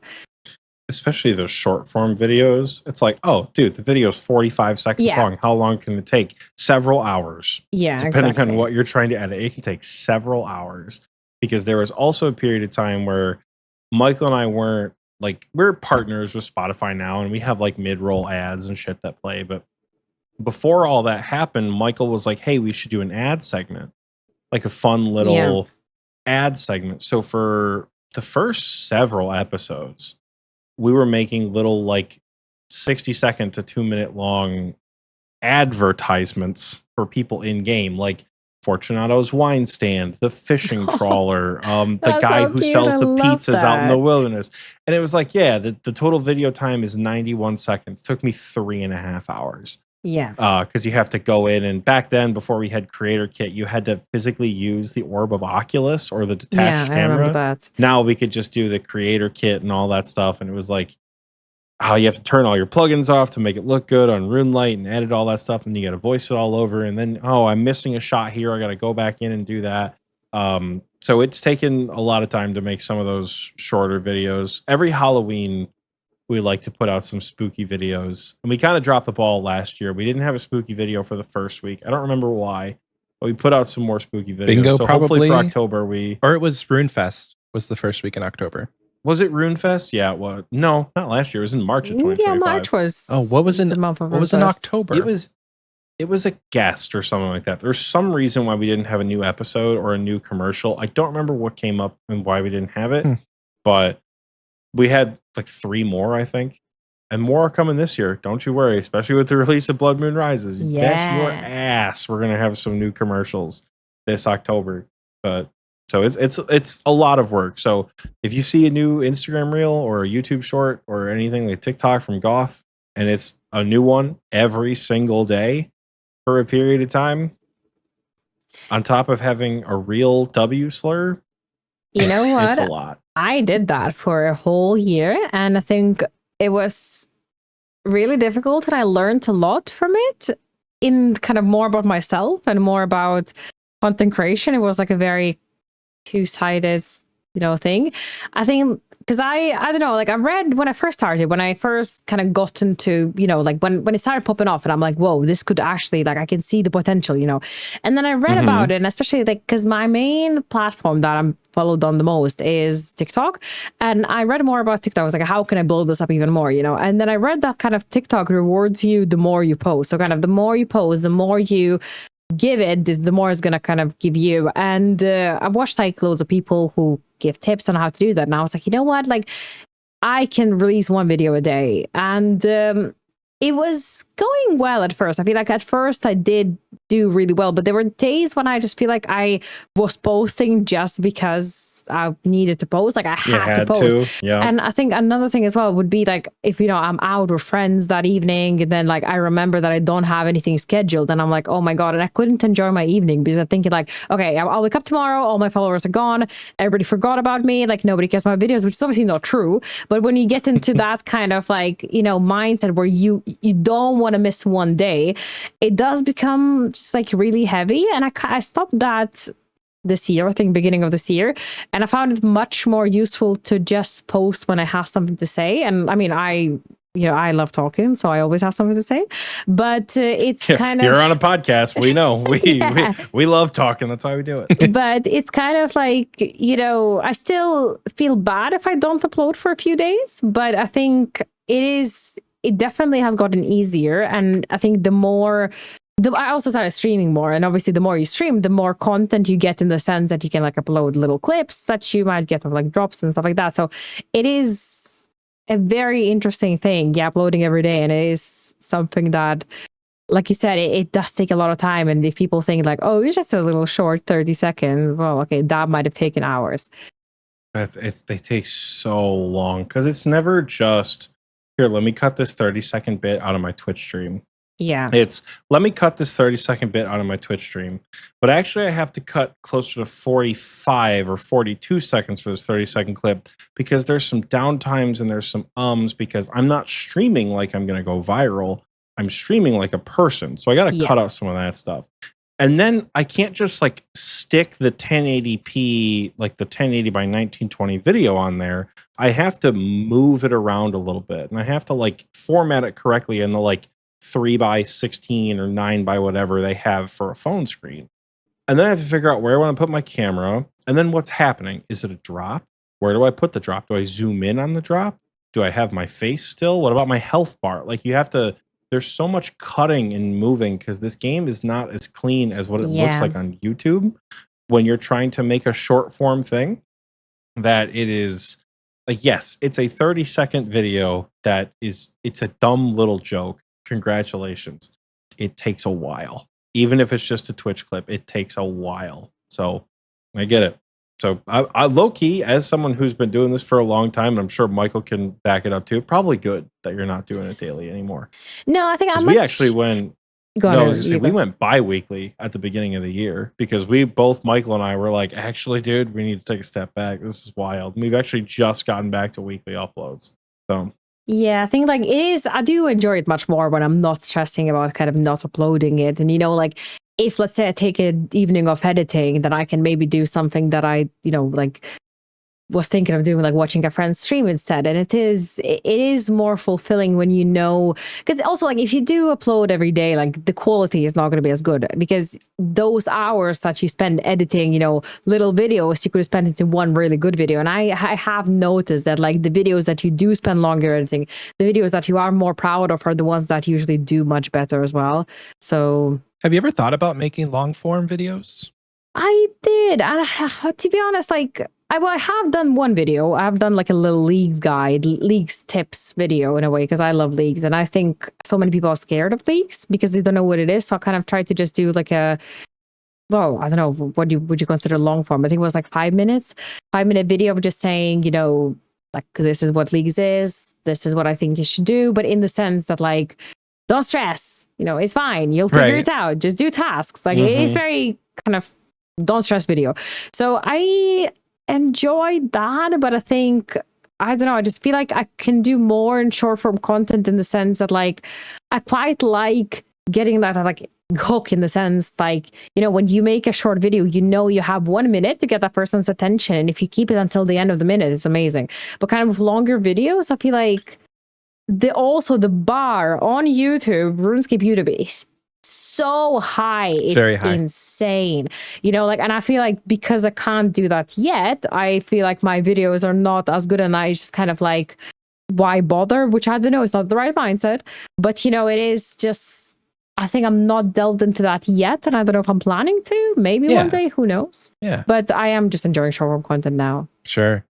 It's equally as rewarding to meet the bar as it is to help set the bar. Yeah. To bring him up again, I know Messiah did recently make that video about like, hey, there should be a short form golden gnome. Here's a list of 12 creators who are really good at short form content. To be a part of that list, which I believe you were. Yes, fangirl moment. Oh my God, I was in Costco and I saw my phone popped up and said Messiah tagged me. I was like, oh my God, like what is this gonna be? Because my friends, they do this thing, they think it's so funny. They go on Messiah's video sometimes and they comment saying like, oh Messiah, you're shit PKer, like Goth would kill you immediately, which is so not true, right? Like I am the worst PKer ever. Like the only thing I do is like I mess around at the Chaos Altar sometimes, and that's like literally it. But they think it's very funny because they love Messiah's work, and I've met Messiah. He's a lovely, lovely person, and I think they just find it so funny. But yeah, and I was thinking like, oh my God, is he's like gonna say that my fans are like harassing him or something? But like, but yeah, it was very, very nice. Years ago on Twitter, I would tease him in comments on his tweets about the piss crystal that he wears to kill people in the wilderness. I'm like, oh my God, not the piss crystal, the 200 mil risk. Oh my God. And I did meet him at RuneFest because we tried to have him on the show and just schedules didn't line up in 2025 when we were really talking about it. But he's a fantastic dude. And I echo the sentiment. We need a golden gnome for short form content just as much as we need one for podcasting. So yeah, absolutely. Let's get a few new categories out there. Get some of the folks you'll recognize. We know we're going to lose to Sebe. We don't care. It's about recognizing the medium. I think you're out there setting the bar for it. It's absolutely about recognizing the medium, because I think like there's so many, even, you went to RuneFest last year and you sat in the Golden Gnome ceremony, which was electric. It was so much fun. But it kind of, these streamers maybe that you might have never heard of, you were like, oh, okay, I never heard of you, but you look kind of fun from your little, 1 minute clip about who you are. And you might go back and look them up. And like kind of same thing with podcasting, like I love listening to podcasts, just like when I'm, when I need something running in my headphones, and like you might see that and be like, oh, Xpwaste, like they talk about RuneScape, I'll tune in, and then they might just kind of find people that way. And it's like same thing with short form content. I think they do need to update the categories, and at the same time, it is a bit. I know that obviously there's like the people that are really recognized, but it is tiring in the way to kind of only see those people work with Jagex, only see those exact same people work with, always get the golden gnomes, because I think we need some new blood. And I'm not pointing fingers on myself, like I get someone else new. It's not about me, but like Gillinor games, I've said this before many times. Look, I love Gillinor games. It's such a fun thing to watch, but every single year it's the same people. It's the same, and I love watching, all these creators. But just like I think bringing someone new that might have not, been in Gillinor games before would bring so much kind of like, oh, who is this person? I'm interested. I'll look them up, and they might bring a different energy. They might, have a whole thing about them. So I think it is. Yeah, they should bring kind of new blood to everything.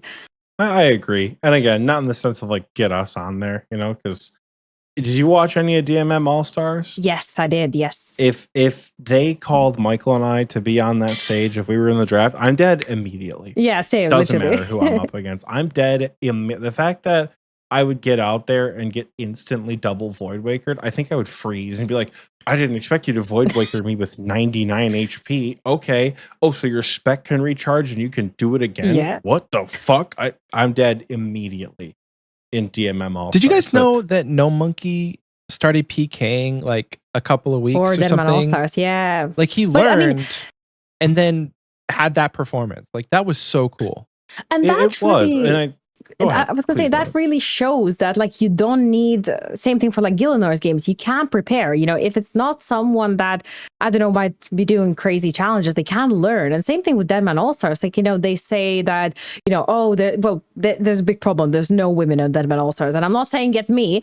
And then, the first question, I've seen so many people say like, oh, well, there's no like advanced women players. Okay, that's false. For Potato Heine, we have Lina, right? We have so many amazing women. Like we have women that are grandmasters. We have Dalek Cookie. Like we have so many amazing streamers, content creators, like Megan, even like everybody, right? Who are so good. And yeah, they might not be focused about PKing, but even though I'm sure there's PKing women as well, I'm not saying that, but like they could learn. Like same thing with No Monkey did. Like No Monkey was not a PKer. He learned PKing for Deadman, and same thing that anyone else could do. I hope that we see more like representation for women in those types of events. I don't watch Gillinor games, but I don't think that Soup even has that many women participate. I don't know. There's a couple, yeah. I mean, it's good. There's a couple. There's a start. More than Deadman All-Stars. Yeah. I mean, to be fair, like RuneScape is a predominantly kind of male-dominated game. So, I'm not expecting it to be a 50-50 split, whatever. But it is kind of Gillinor games. I think they definitely got better over the years with bringing more women on. So it is, it's better than Deadman All-Stars. It's funny you mention that. Having gone, because we went to both RuneFest last year and Deadman this year. We went to both of the events. And, you think like, oh, it's a RuneScape event. It's going to be a bunch of dudes in their 30s, sweaty and gross, all crammed in together, like fangirling around these people. And that's not really the case. Like, I remember at RuneFest, there was a pretty significant gender split. I felt like it was like 60-40 at RuneFest, where it's not just like a bunch of weird basement dwelling dudes all hanging out together. It's not that. This game is popular among people. It's crazy how that works out. I don't know. If you know how to do any sort of PVM, you can PvP. If you know how the tick system works, you can PvP. You just need to get better at it, because the way that people fight in PvP is not like how you fight in PVM. It's very different. But even people who are really good at PvP, they still practice before Deadman. You have Boaty who runs PvP fights with, his friends the whole like months before Deadman All-Stars. So it is like everyone just needs practice. Absolutely. Yeah. So what we're hearing, bring it back full circle. What we're hearing is that you should practice LMS every single day, and then you'll be in Deadman All-Stars 26. Absolutely. Yeah. I'm so ready. Just like thousands of games of LMS. That would be amazing. And I love PKing in the sense that like, I love the sense, like, the hunt. I love the, well, I mean, the hunt is fun, but like, I love the silliness around it, because I don't want to be there sweating in like a max set and then crying when I lose it. What I love is Black D hides, rune crossbow, Shid Abbas accumulator, dragonstone arrows, rune kite shield, Nate is not helmet. We rock up to like Callisto as a group of like as a little clan. Yeah. We go in. There's a bigger clan there. They kill us. We get back to Lumbridge, and we're like, should we do this again? Yeah, why not? This is what I love about it. Like, I don't really care for the loot. I don't really care for, kind of being that competitive, that like sit scene. Like, I just want to mess around with my friends. Because like some of the moments we had, I remember very well. Like, it was the most, like, I have this memory etched in my brain. It was like the first time when I got a big loot key was when me and my friend, we went PKing in the Wildy Slayer cave, because we were like, you know what? We've seen people on YouTube make money in PKing. We can do that. Let's try it. Because like also we were such noobs. Like we were not thinking that, like we would watch their best who gets like loot keys of 50 million. We're like, I can do that. But obviously we could never, you know, like that was easy. Yeah. Yeah, easy. I'll just do like Messiah does and kill people at Spindle. No, you so won't. we were like, No, we're you going to won't. go to the Wildy Slayer cave, just check them, right? And we caught somebody who we did not have teleblock as well. So I don't know why I didn't teleport away, because you can't teleport away. It was like the one next to Paris Enclave. So I don't know why I didn't teleport away. We got him and we got a 600k key. It wasn't the key actually, because none of us had the, like the key thing unlocked. So all the loot dropped to the floor and we were like, oh my God. And he had, I think, like 2 Larians keys on him, and they glow up like 120k. And we're like, oh my God, we're just down clicking through. Like, get the fuck out, get out right now. Click teleport. And it was so crazy. And then we came back to G, we made it back with the loot, and we just like, there was this silence, and we just say like, I think we could be rich. Like, I think we could make money from this. You're like 200k we never got the same split. loot key again. Yeah, we never got the same loot key again. But like, it was so much fun. Just that kind of like rush from being like, we did this together. It was so good, But so that's what I love about PKing. But would I be able to do it in the sense of kind of, in the competitive sense? I don't think I'd want to. I think it's just too much stress. Oh yeah. Only one way to find out. There was one time we did this about a year ago or so. Michael and I took some of the patrons, clanmates. We were doing like a little Patreon only stream. And we went out into the deep wilderness and we were hunting people. And we got to Anakarl, the demonic ruins or wherever they are. Yeah.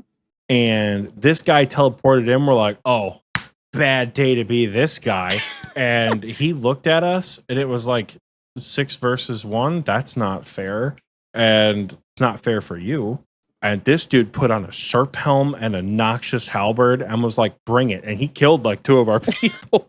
We don't know who we ran into at Anakarl, but we ran into this absolute fucking demon. We skulled up on him and he was just killing our boys left and right. We're like, wait. We didn't mean it. It's always so funny to see the messages in the clan. Like, people knew we were PKing, but then we just got wiped by one guy. It's like, you guys okay? You doing all right? It's like 4 people all get killed for like 1.5 mil worth of loot, and then you see someone get a loot key for 800k. It's like, we killed him because we had 6 people bolt ragging him the entire time. That's why we killed him, not because we were good. Because we just out DPS'd him. It's so funny. And I had like very similar experiences, but went like the different way, because we would see someone just like out in the wilderness on their own. And obviously back then, like we didn't know that this is a red flag. If you're running around on your own in multi, that's a red flag, Stay right? away. And then we're like, get him. And like the moment you skull up, it's like this massive clan just logs in and just like wipes you. That's it. And you're like, oh, okay.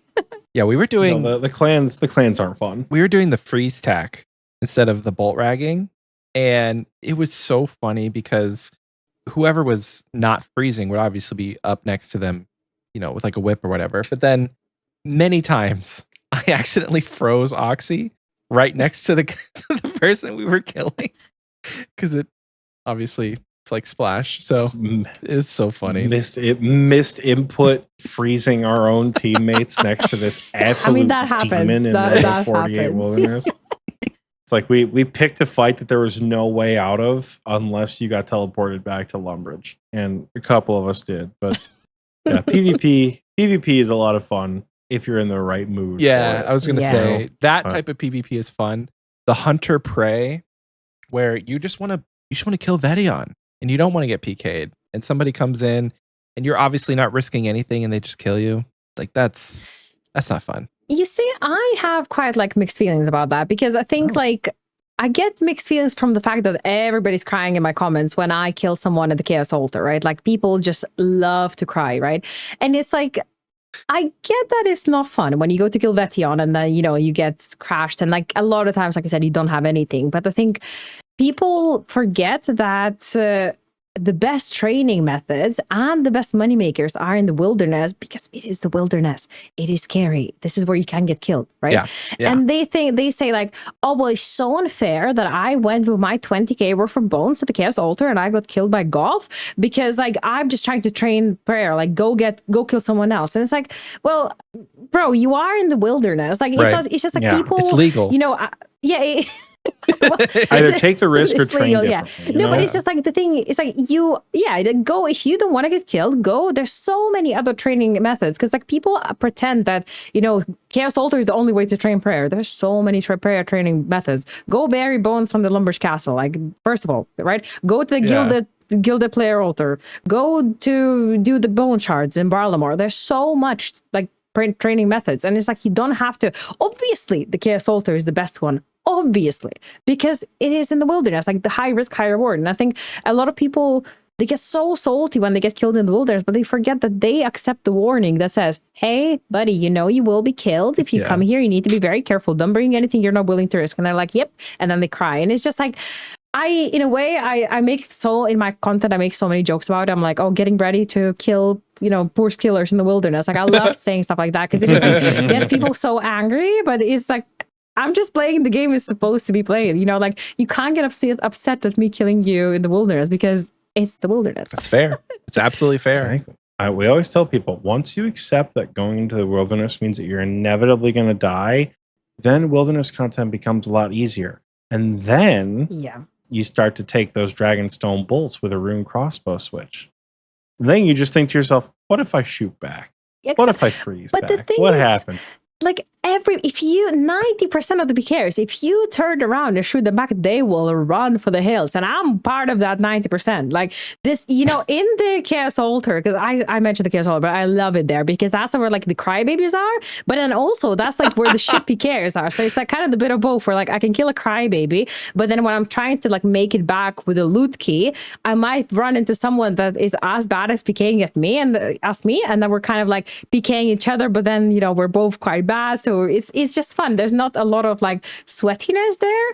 So I really enjoy it there. And I think like, I don't know where I was going with this, but sorry. Well, we gotta teach you the DD tack when you're at either Scorpia or Callisto, where you get a group of people to stand on the exact same tile and somebody hot drops in and they freeze the entire pile without realizing there's more than one person there. And then you just nuke them with a Cursed Scepter specs. Yeah. Because now they've aggroed 7 people at a time, and you could just.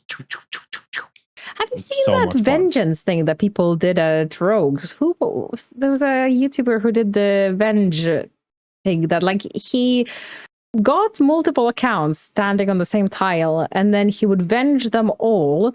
And then when the PKer hopped in and froze them, it would venge back. Like it was cinema. It was so good.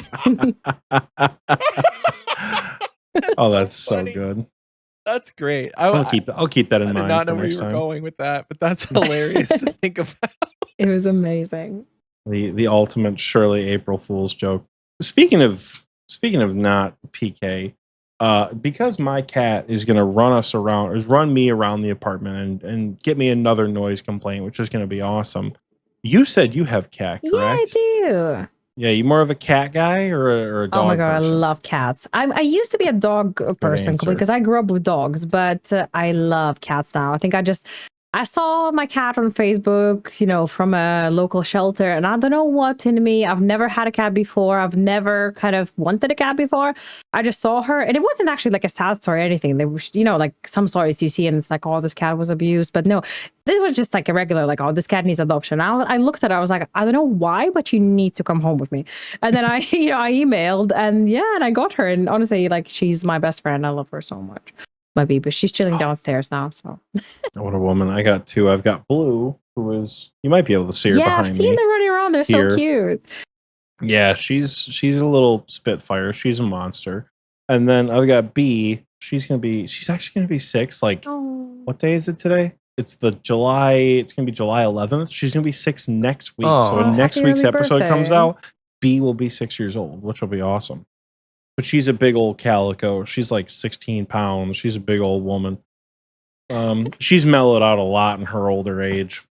But Blue is 3, I think. Gonna be 4 this year. So she's still an energetic little psychopath. But I love him. I love him to death. Yeah, cats are perfect. I'm a recent convert to being a cat person.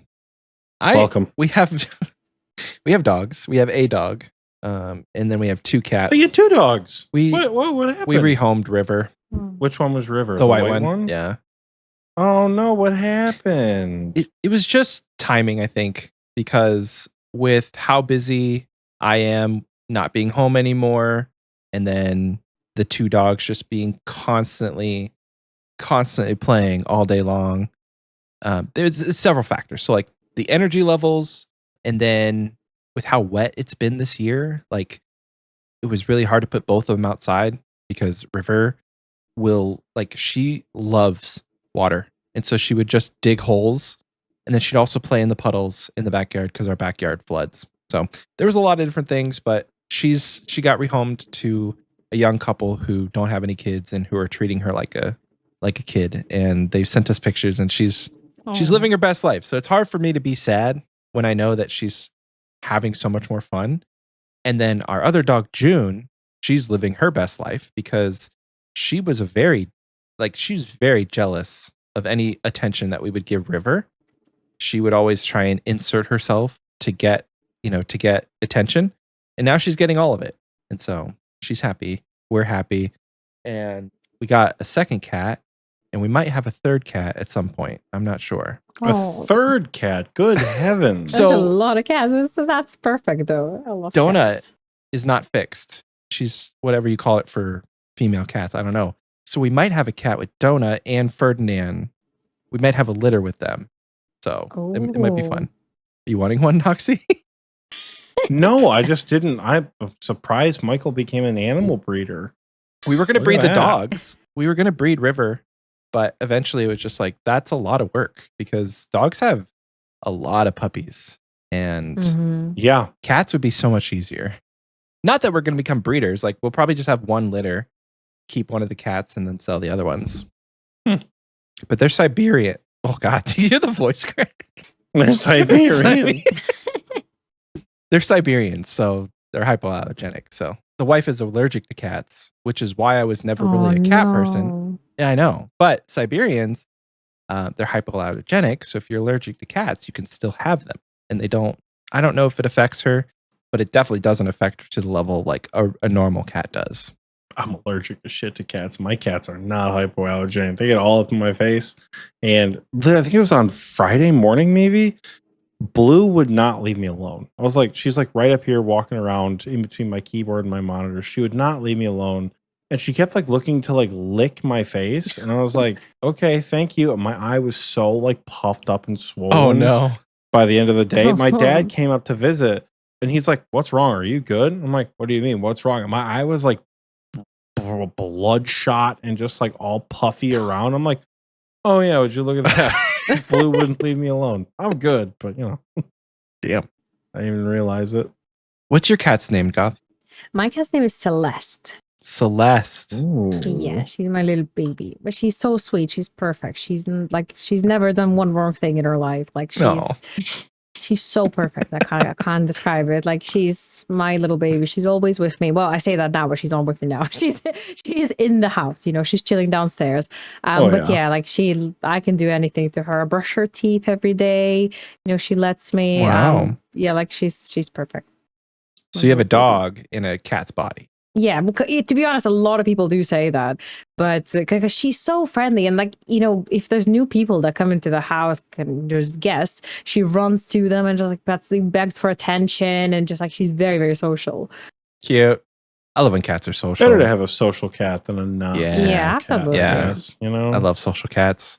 Ferdinand, the little orange one, you may have seen him when I got up to do whatever. He's so teeny tiny. He's so cute. He's only like 10 weeks old, I think, at this point, maybe 11. We've had him for like a month, and he is the perfect cat, and he's my cat, and I love him. He like sleeps on my chest at night sometimes. Oh, it's so cute. Donut, the other one, the older one, she doesn't love me as much, but she's still very, very cute. Very, very sweet. See, my girls both love me, but they don't like each other that much. Oh no. So they have like split custody time at night. Where like sometimes B will get up on the bed and like lay by the foot of the bed because like B's not much of a cuddler, but she will on occasion. But she'll only do it until Blue jumps up on the bed and is like, okay, it's my turn. And she'll like lay on my side or like lay next to me. And then B will like tromp her gigantic self back up on the bed and Blue will run away. They don't like each other, but they both really like me. So like if one's getting attention, the other also wants attention. It like doesn't matter, you know? They're very funny animals, aren't they? They're so They really are. specific. They really are. We need a Gertrude's cat too. Grandmaster we Quest do. that Goth can space bar through. gives you more cat options. Literally, did you know that you can have as many cats as you want in RuneScape? Yes. It's amazing. I filled my entire pet home with cats. I mean, apart from the pets that I have, you know, yeah, it's perfect. That's hilarious. And then it's just like in the POA, there's loads of black cats because obviously it's only black cats for me because my Celeste is a black cat. So I want only black cats. And yeah, they're the whole POH. If you ever really want to go troll someone, I'm pretty sure the clockwork cats. When you it could be the clockwork cats. Does it work with actual cats? Yeah, it does. I think when you die, you could just fill your inventory with cats and then go get killed in the wilderness doing a clue scroll or something. But you can do that with the same pets because with the cats, there's like a bit of an investment because you put all that time into raising your cats and stuff. But if you do it with regular pets, you still will get them back as the cats run away. So, what do they do, right? I don't think you can get them. No, if you die with you don't get them back. You don't get it back. Yeah, that's what I'm saying. Surely not. I think so. The clockwork cats would be better because at that point, the clockwork cats. I've seen that. 16 hours for one joke. Or pets, or regular pets work as well, because you can just claim those back for free. I mean, pets will. You can only have. No, you could have all the pets in your inventory. Would they all scatter? Oh. Yeah, they do. I've they seen all that. Scatter. We had like a Halloween costume contest for the community, and it was really fun. And there was like this guy from the community who he like dressed up. I don't know what he was dressed up as, but he had this item. It was one of the Halloween like event items, which is a green bottle. Like you drink it, and there's like a spirit that comes out of it, or stuff like that. So he did that, and then he rock caked himself. No, not rock cake. No, he did the venom sac. So he died. Orb or something. Yeah, locator orb, and then like all the pets just went everywhere, and we were like, "Whoa!" It was like a whole show. It was so good. I gotta try that. If you're gonna win a costume contest, you have to have a little bit of flair. You know? Yeah, absolutely. You need the performany. That's part of it. I only have 6 pets on my main or on my iron. 6? Probably not as dramatic. Only. How many pets do you have? I've got I can't really complain. I've gotten so spooned. I think I left telling like complaining that I'm not spooned and then just like saying, oh my god, it took me 74 KC to get the Daganov Rex pet. Like what the hell? Like this game is like dude, that's quite the grind. That is quite the grind actually. I know, no, but I'm got it very lucky. To be honest, every pet that I got was I was very spooned with. I think I have 11 now. Damn. What's your favorite pet? It's a very sensitive topic. Oh, but okay. the Chinchompa pet, and I actually have the Chinchompa tattooed. Oh, neat. So that's how much I like him, but I don't have him. And I'm not a hunter. Oh, you don't have it? No, I don't. So I did 9. Well, to be honest, I didn't just do Chinchompas, 90 and Hunter. So I don't know if I'm owed it, but I will kind of, after I max, that's my goal is to just go Black Chins and just sit there until I get the pet. It's really annoying because I remember I was with a friend before and he was playing on his iPad and, he was doing Grey Chins, I think. Like he literally was like 50 something Hunter whenever you could do Grey Chins. And I was like, oh, what you do? And I looked at his iPad. He's like, oh, I'm just catching Grey Chins. And I was like, why is that one following you? He's like, oh, it's not. I was like, that one's following you. And he walked like away from the chin area and it followed him. And I was like, you did not just fucking get the chin pad. And he's like, oh, I must have got the chin pad. Oh my god. Grey Chins. And it's like, I want this so bad. How did you just get it? He's like, That's if I could give super you it, I rare. would. But Holy and cow. I mean, the same guy got 3 Urbies until 99 and a Quetzal as well. So it's just spoonage is real. Quite spooned. I got my Chinchampa pet the day or the day after Hunter rumors came out. I was doing some rumors to like train Hunter, and it was back when like the red chin was like 200 chins or something to catch. Like it took forever for the master tier rumor. And I hate catching chins. I really, really do. And I saw the thing pop up in the chat box and saw that it was the collection log notification for the chin pet. And I was like, fuck, I'm not done with this goddamn rumor yet. I still have to do the rumor. Oh my I've never been so upset about getting a pet in my life. Well, no, I take it back. I have been upset about getting a pet one more time. A little bit more than that. I was actually with Fear Garden, and we were unfortunately doing TOAs until like 4 o'clock in the morning for a bingo. And I could go down a rabbit hole about how much I do not love TOA, but it was the last raid of the night. We were done.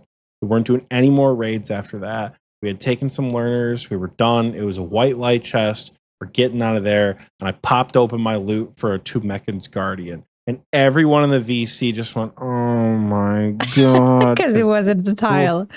Rules are rules. You have to do the back-to-back, right? So we had to stay awake and get this down. We had to do another TOA after that. And we're like, guys, if you're a learner, like, I don't want to be a dick, but like, can we just do this quickly, please? And then some of the learners were like, I'm going to back out and just like go to bed. And then we just ran like a really speedy raid after that. So that's the only time I think I've ever been actually upset to see a pet drop, because we were so tired. I just wanted to go to bed. But I think I've never been upset, but I just was very surprised because I remember when they released that, what is it, like the Griffin, right? That pet. And I think like I was away, but I had my iPad with me, and I was like, oh, you know what, I'll just go, because I got a Slayer task. I was like, I'll just do some, like, I heard it's a very easy boss. I'll just go try it a little bit. And then I think I did one task. I was about to finish that task, and I got the pet at 120 KC. And I was like, well, I didn't expect that. Like, okay, that's odd. And then, you know, people in my community are like, I want the pet so bad. I'm already 1,000 KC. And I'm thinking like, oh, I feel so bad now. That's a rough one to get the pet for, too. Yeah. That's for sure, because the tasks are really hard to get. But I feel it. I've also never been, I've never gone to rate for a pet. I think the closest I came to rate, I got KS Elemental on like 289 KC. That's the closest I've come to rate for any of the pets that I have in the game. Are you part of the 1 KC pet gang yet, or no? No, not yet, I think. Not yet. Yeah, all maybe right. with There's the still Maggot time. King. Maggot King could be the one. Could be Maggot King. There's still time. My most spooned pet was the Bloodhound, and I got it on one I have master. heard about your Bloodhound. Yeah. You did? Yeah, I have. Yeah. That's amazing. Yeah. One that master is clue. Very spoon, because clues are, I hate clues. I don't like clues. I don't enjoy it. So I think like getting that on 1 KC must feel amazing. I got it in 2018 on my first master clue on my main, and I have not done a single master clue on that account since. Oh, you can't. You literally cannot. Yeah, you can't do it. It was actually a lot of fun when Michael got into his group Iron Man, and he was doing master clues. And like, we all know the steps. I love doing clues. I also have a Bloodhound. Got that undeserved at like 120 something masters. Love doing clues though. So Michael's like, how the fuck do you get into the VLD caves? We're like, oh, RIP, that step. That sucks. You know that step. And he's like, yeah. No, I actually don't. Like, if he hadn't done a master clue in like 6 years, he had no idea how to do any of them. So it's been fun to go on the master clue journey with Michael, realizing how many dog shit steps there are in master clues. It really makes me want that step 90 agility. But that step is so easy once you have the requirements. But if you it's 96. Don't like, but you can pie, so it's not that bad. That's true. 91. So I feel like it's now that I've actually, because before, like early on, you know, I would be like, oh my God, like literally log out, because, you know, it's not, I'm not going to, like, I need to gather some mental strength to go under those fucking caves. And then, but now I'm just like, oh, easy. You know, it's like, it's one of the easiest steps. So it is really good. Clue scrolls with low agility and no teleports, worst content. Absolutely. Yeah. Doing clue scrolls with a max cape and a max house is wonderful. Well, I don't have a max cape yet, so I don't know. But like yet. How close are you? We'll get there, of course. I am how close? I think I have rune crafting, agility, smithing, and the Slayer left, and all of them I think are base 94s. Oh, nice. So it's not too bad. I think like it's just I'm planning to max by my birthday, which is in April. So I think there's plenty of time. Oh yeah. Respectfully, what do you mean you don't have any AFK skills left? What you know about blood runes? What? Listen. What you know about blood runes? Don't you start by saying that blood runes are AFK. I will die on this hill. Blood runes are not AFK. This is whoever said blood runes or soul runes are AFK is lying. I think there is the concept of AFK in RuneScape is so wrong. Because I think, okay, stars are AFK. Deep sea trolling on someone else's boat is AFK. Redwoods is AFK. No, soul runes That's or like blood runes get are up from not the computer AFK. and walk away. AFK. But it's not though, because I think, well, at least I don't know, maybe on mobile. Because I know recently someone told me that on PC you can click do the soul altar from the you know, what do you call it? Like the rune block, whatever it is. With the GPU plugin on, you can get most of the way, if not all the way there. Because the thing, like what I consider AFK is something that like, if I don't look for 5 minutes, right? I'm not gonna like, nothing's gonna change. Like same thing like with a star, right? Like the star you need to reset. Like, is it every 10 minutes, I think? So that's 7. fine. Yeah, but, something like that. You know, with soul runes, you do have to click that, like, it depletes a lot. You do have to click it a lot, and then you have to click on that shortcut, and then you have to go, you know, purify the essence, or no, do something else in, and then you have to chisel down. I think like there's so many steps to it that make it not AFK. For me, AFK is like I click, I don't look at the game for 5 minutes. I click again, don't look again in 5 minutes. That's AFK for me. I will say, there's nothing stopping you from training it that way. It's just a lot slower. Yeah, you absolutely. can click and not look for 5 minutes. You'll still fill your inventory with dense essence. You just won't be getting XP the entire time. I do agree, but again, like the way I think about it is like, what can I do? I don't want to like get in trouble, but I'm not saying that anyone from the GothOSRS is listening to the podcast, but what can I do with just being able to click while someone that is looking at my performance is right behind me? Do you know what I mean? Like I can't be clicking different things. The only thing I can do is just like click this one spot and then click again. Like I can't manage a whole blood rune run without being noticed, if that makes sense. That makes sense. Yeah. I had a really weird experience one time while I was on the maxing grind. We were working in a different building for the summer because like the building we're normally in was like under construction or whatever. And I remember I was just chilling in the office that they gave me, and I had my iPad on my desk, and my door was behind me, which isn't something that often happens. And my boss, my like big boss, like who was in charge of like all of the departments that kind of work alongside me on campus, popped into my office, knocked on the door, and I turned. I was like doing rooftops. I like turned because I had my laptop open. I was like actually doing like real work, but I was also like tapping the rooftops on the side. And she looks at me and she's like, "Is that RuneScape?" And I'm like, "Yeah." She's like, "Cool. Anyways, I had a question about this person." She just like kept on going. I was like, You're like so it became very like, I don't want to say very apparent, but like if there's not a client in your office, right? Like it's okay to do whatever you want. Like I got colleagues who like watch Netflix and things when like there's no clients, or they're just like doing documentation. So it's not really that much different where I work, which is very nice. But again, the Wi-Fi where I work refuses to let RuneScape work. I mean, it will like brick RuneLight. And then even on the iPad itself, the app will just like not function. And I'm like, this is cool. I can do anything else, but for some reason I can't load up old school RuneScape. It's actually super annoying, but that is very annoying. Yeah. Should try your hotspot on your phone if you have a hotspot. I feel like that costs a lot of money, doesn't it? No, to like run a hotspot. Because usually you get like a limit. You get like a gigabyte limit. Like you get several gigs. Like you're going to use a couple megabytes. It's not much. Good to know. Yeah. I mean, even back in 2016, I was using hotspot, and even then it wasn't that bad. We drove from Texas to Florida in one shot. It was about 24 hours of driving. There was 3 of us, my wife and my brother, and we took shifts. And when I wasn't driving, I was cooking karambwans on my laptop with the hotspot.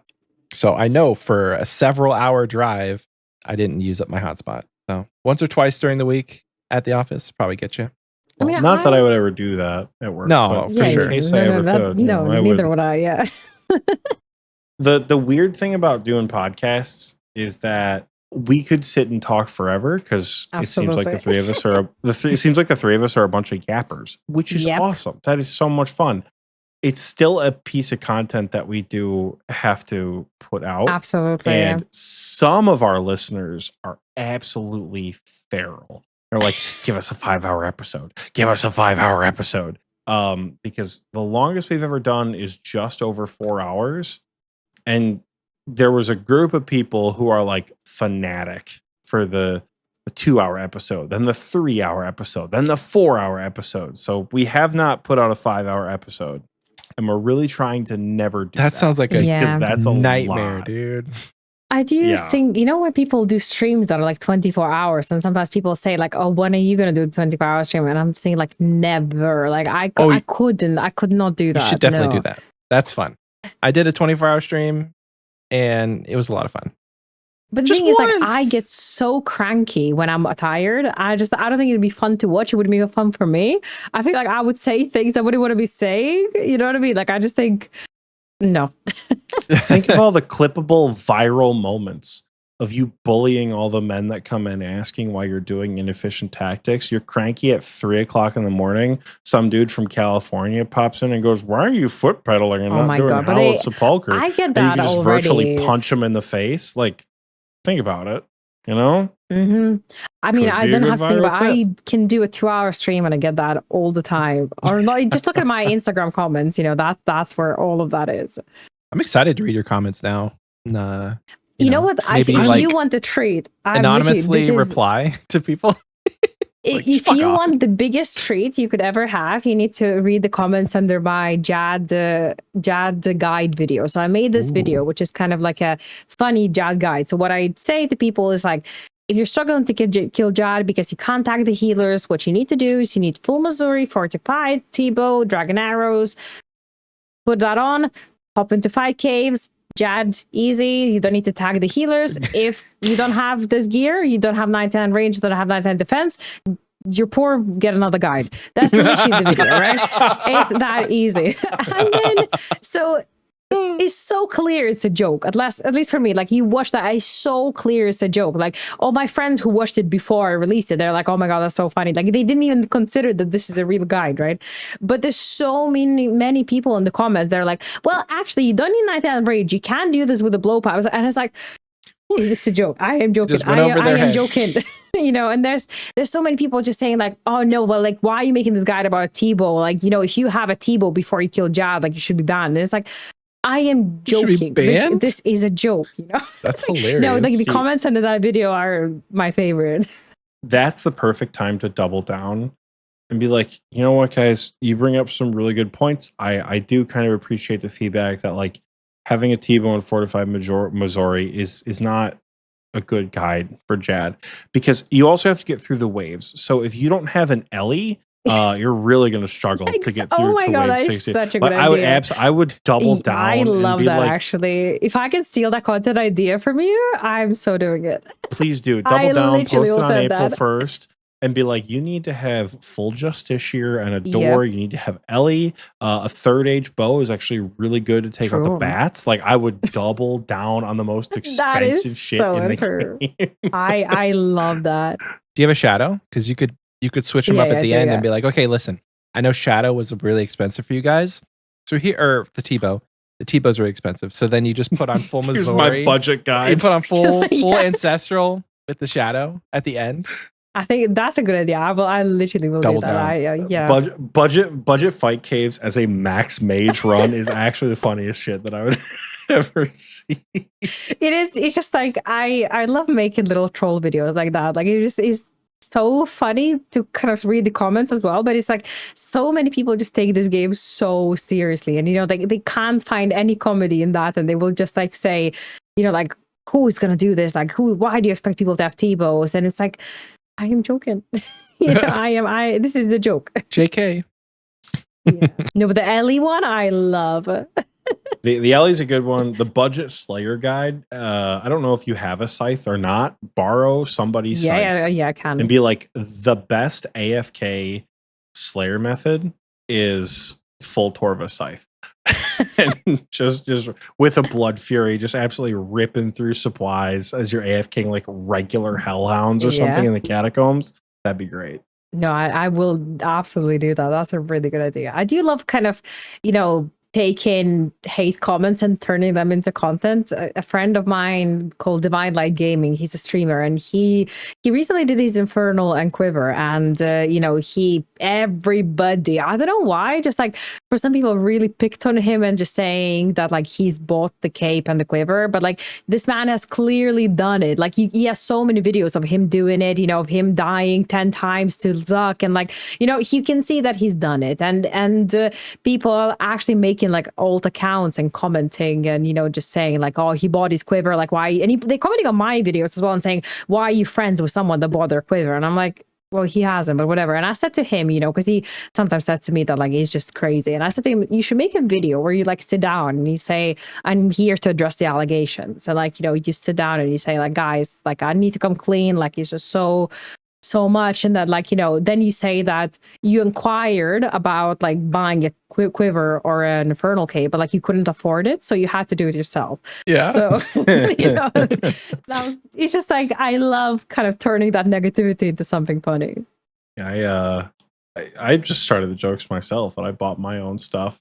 When it took me so long to get my quiver, the running joke was like, dude, Oxie's credit card keeps declining at the Coliseum. I love that. Like that's why he doesn't have a quiver yet. It took me like 80 something attempts to get my quiver. I don't have a quiver yet. I'm gonna cry, but it's honestly not so bad. I'm gonna be so for real, and I don't want this to scare any of the listeners or anything like that. If you could kill Lawernial Draken is like a harder soul heretic. So if you can kill Draken, Michael. Kill me now. Crazy thing. Just kill me now. I'll never have a quest cape again. It's okay. It's not fashion escape or anything, We got the Lumpy Diary done already, so it's fine. Oh, that's true. I don't need my quest cape. If you can kill Draken, you can kill Soul. I hate that that's a comparison, Oxie. But like, okay, you gotta remember, Soul's meant to be repeatable a million times. Draken is not. True. So Draken, you know how Soul has like the shield smash and like the spear strike attacks where you have to move to different tiles?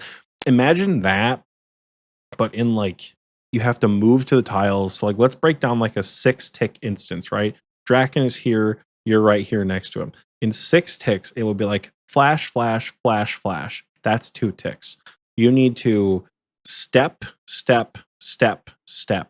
over the next like 4 ticks. I've seen the videos of that, I think. Because, and like, if you don't move, it's like 12, 18, 16, 20. And it just is bombing you real quick. So if you can, honest to God, if you can get the Draken fight down, Soul is so much slower. You're golden.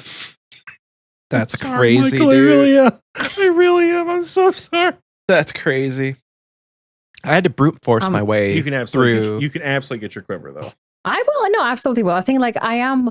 There's the thing with RuneScape. There's just so many things to do, and like like all of this content, like I don't have an Infernal yet, but I've started like sending it, you know what I mean? I've started sending it, and it is the sort of thing that like you don't get the first try, you know what I mean? Like it is the sort of thing where you practice and then you get it. And I think like there's so much to do, and also like I am working on maxing, so it is, yeah, I will get there one day, but it's just taking it slowly, and you know, taking it as it comes. Took me 112 attempts to get my Infernal Cape. Took me 82 attempts to get my Quiver, I think. So don't space out your runs too much. That's my biggest piece of advice. Don't space out your runs too much. When you seriously start sending, I hate to suggest locking yourself into a piece of content because that's always miserable. But man, is it really hard to take like a 2-month break from Inferno and then try to figure out what the hell you're doing. Well, that's what I did, and now I'm in the trying to figure out what I'm doing space. But I think it's just hard as well, because obviously when you go to your W slur and then you come back home, you know, and you don't have a lot of time, and then you're like, do I want to sit in fucking Inferno and die? Yeah, 2 hours to get disappointed because I can't click yellow. You know, exactly. Can't click fucking yellow. And like, oh my god, all of the attempts where I got the closest, I died with a full inventory of brews, and it's just like that's the most annoying thing. Is like I'm the stingiest person alive. It's like, so annoying, you know. What's your PB right now? 64. 64 is your PB. Jesus Christ. It's one of those. That's like past the hard. I think 63 is the hardest. Yeah, 60. Inferno, isn't it? I don't know if it's definitely past that 6 way, but it past that hard way. But I think like it is just 60. Yeah, that wave sucks. So if you have a full inventory of brews at 64, you have food for a reason, dude. I know, but it's just absolutely like, gonna get there. And you know what annoys me so much is the fact that like obviously like I had that really good run with 64. I don't remember why I died, but I remember that I died with a lot of brews. But then like next time you do a run and you die at like wave 25 and you're like, what the fuck? You know what I mean? Like I can do better than that. It's just like, and then you feel so angry at yourself. And then the only thing to do is just get fucking back in Inferno and send it again. It's like, it's just very genuinely frustrating. And I know I can do it. I know I can do it, but it's just the time. For all the listeners out there who have not seriously attempted the Inferno, what Goth just described is the Inferno learning experience. Mm-hmm. Fear's in the recording booth chat with us right now. Fear is close to GM, but too lazy to finish it. That's how I'll describe Fear. He can attest. That's just what the Inferno is. If you're out there listening and you're like, that's crazy that happened to her. No, it's going to happen to you too. Yeah. You're going to get to triples and you're going to die at triples and you're going to plank in the 30s in the next run. I promise you. That's just the Inferno. It is. Yeah, I had my Coliseum runs were very similar. Get to Soul, get to wave 11, don't make it past wave 3 for the first couple of runs. Like, what the fuck is wrong with me, dude? It's rough.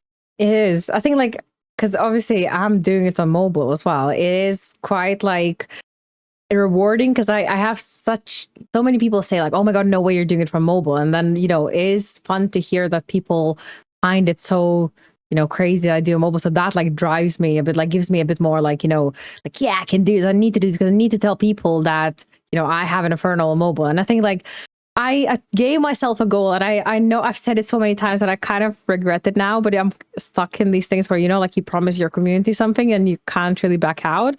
I said that like I need to have Infernal by Runefest. If I don't have an Infernal by Runefest, then like I'm gonna log out. Like it's so fucking close. So I'm really is bad. I need to start sending it. Like I started last week again, so I need to lock in.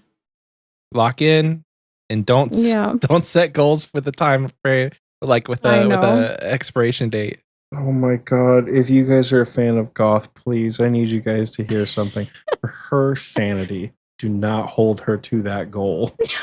Because as someone who, as someone who is like, I'm gonna get my Infernal Cape by the end of 2022, and I didn't get that bitch until November 28th, 2022. It was horrible. It was horrible. I said I wanted to max by Runefest, and then I wanted to move it to Bingo because Runefest got moved in 2024. Yeah. One of my buddies made a fucking maxing calculator that had like a how much XP a day do you need to max by the start of Bingo, and I was racing a calculator to get. Do not set a time gated goal for a piece of content like that. And if you can deliver by RuneFest, hell yeah. That's cool as hell. If I'm you gonna can't, do my best. if you're a If fan I of can't, Goth, we'll do it. I mean, a friend of mine, she went to last RuneFest. She just had a fire cape. I mean, she wasn't really, you know what I mean? Like her biggest achievement kind of was she did top, but like she had a fire cape. She didn't have quiver. She didn't have lorva, like nothing like that. And she said that she went to the casino, you know, after RuneFest, and she met this guy, and this guy started talking about how Inferno's easy. I just can't get like it's easy, but I just can't be bothered with the waves. But the Zuck is easy. It's just, you know what I mean? It's easy. It's easy content. I just can't be bothered to do it, right? And then she was like, it made her so angry that she went back from RuneFest and she was like, you know what? I'm actually going to sit down and learn all this content and do it to show people that it's not easy, just takes time and work and stuff like that. And like, so I don't have to make excuses that I don't have an infernal because the waves take too long, because I can't be bothered, because I don't have brews, like for any other excuse, you know what I mean? Yeah. And in a year she did Inferno, Quiver, and Blorva. So it is insane. Jesus, yeah, like huge. And now she has a Quiver in her hardcore as well. So she's mental. Jesus. That's awesome. That's the Blorva is coming. I don't have the cash stack to start Blorva, and I also don't own Torva, which I think is even funnier because I want to have the Ancient Blood icon and be like 800 mil away from owning Torva. But it's so funny you mention that because comparatively, Zuck is way easier than Soul. If you're just taking the fights in a vacuum, Zuck is way easier than Soul. You only have to manage a couple of tiles, a few overhead prayers, and then like the hardest part is tagging all the healers, right? Like sure, there's a Jad fight, but like Jad's not that hard. In a vacuum, Soul is way harder.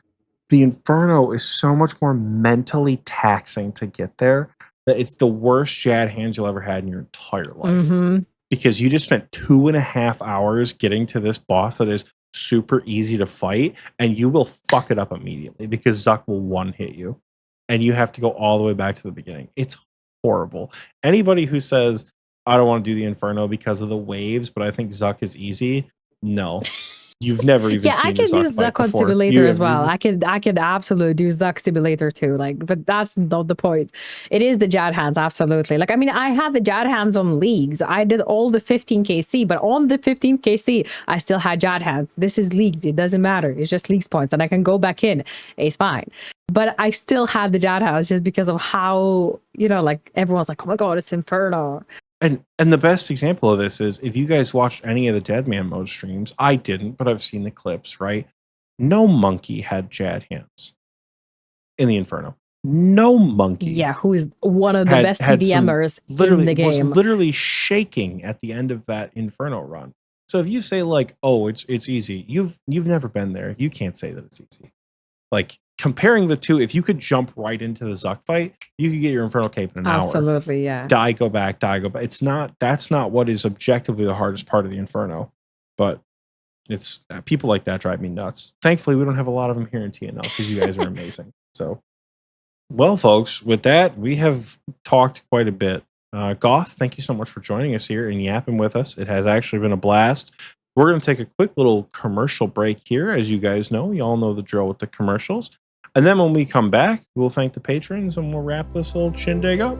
So sweet. We'll see you guys here very soon. Hi, my name's Dominic Onion. I'd like to talk to you a little bit about my newest endeavor, the Nightmare Zone. It's an opportunity for adventurers like yourself to come down and relive some of your favorite bosses, but in an unconventional way. We've got nothing but great reports from our adventurers who have done it. Here comes one right now. Hey, what's your favorite quest boss? Honestly, I'm not sure. I held the space bar and clicked the boss. I couldn't even tell you. I've done like maybe 10 quests in my entire life. Mine's Agrith Banana. He's so funny. He looks like a banana. Okay. Hey, you want to come relive some of those quest boss fights? Not really. I'm just here to buy some blood. Perfect. I'll give you a tour. Talk to me, and I'll set you up with a rumble. You can fight all the bosses at one time. Kill the bosses, you get points. You can buy things to make your next rumble easier. You can also buy herb boxes and scrolls from my personal collection of paper. Give me enough points, and I'll use some of my onion magic, and I'll abuse some of your items for you. You'll just like do this for free? Of course not, adventurer. Man's gotta eat. It'll cost you a couple thousand GP per rumble. I don't think it's much to ask. So what do you think? Should I get you set up with a rumble? Yeah, no. I think I'm just gonna go buy. Perfect. Come talk to me. You can choose what bosses you want to fight. See what I mean? Flawless reviews from adventurers. The people you know won't let me inside, so I set up shop right outside the front gate. Come pay me a visit. Hey!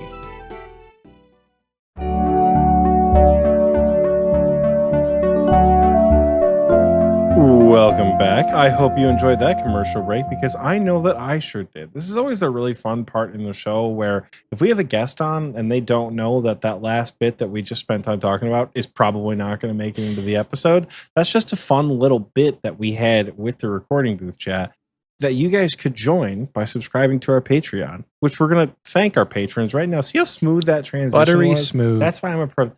That was That's why I'm a good. professional, baby. Give us the root. Give us the golden gnome for podcasting. All right. I'll vote. I'm voting.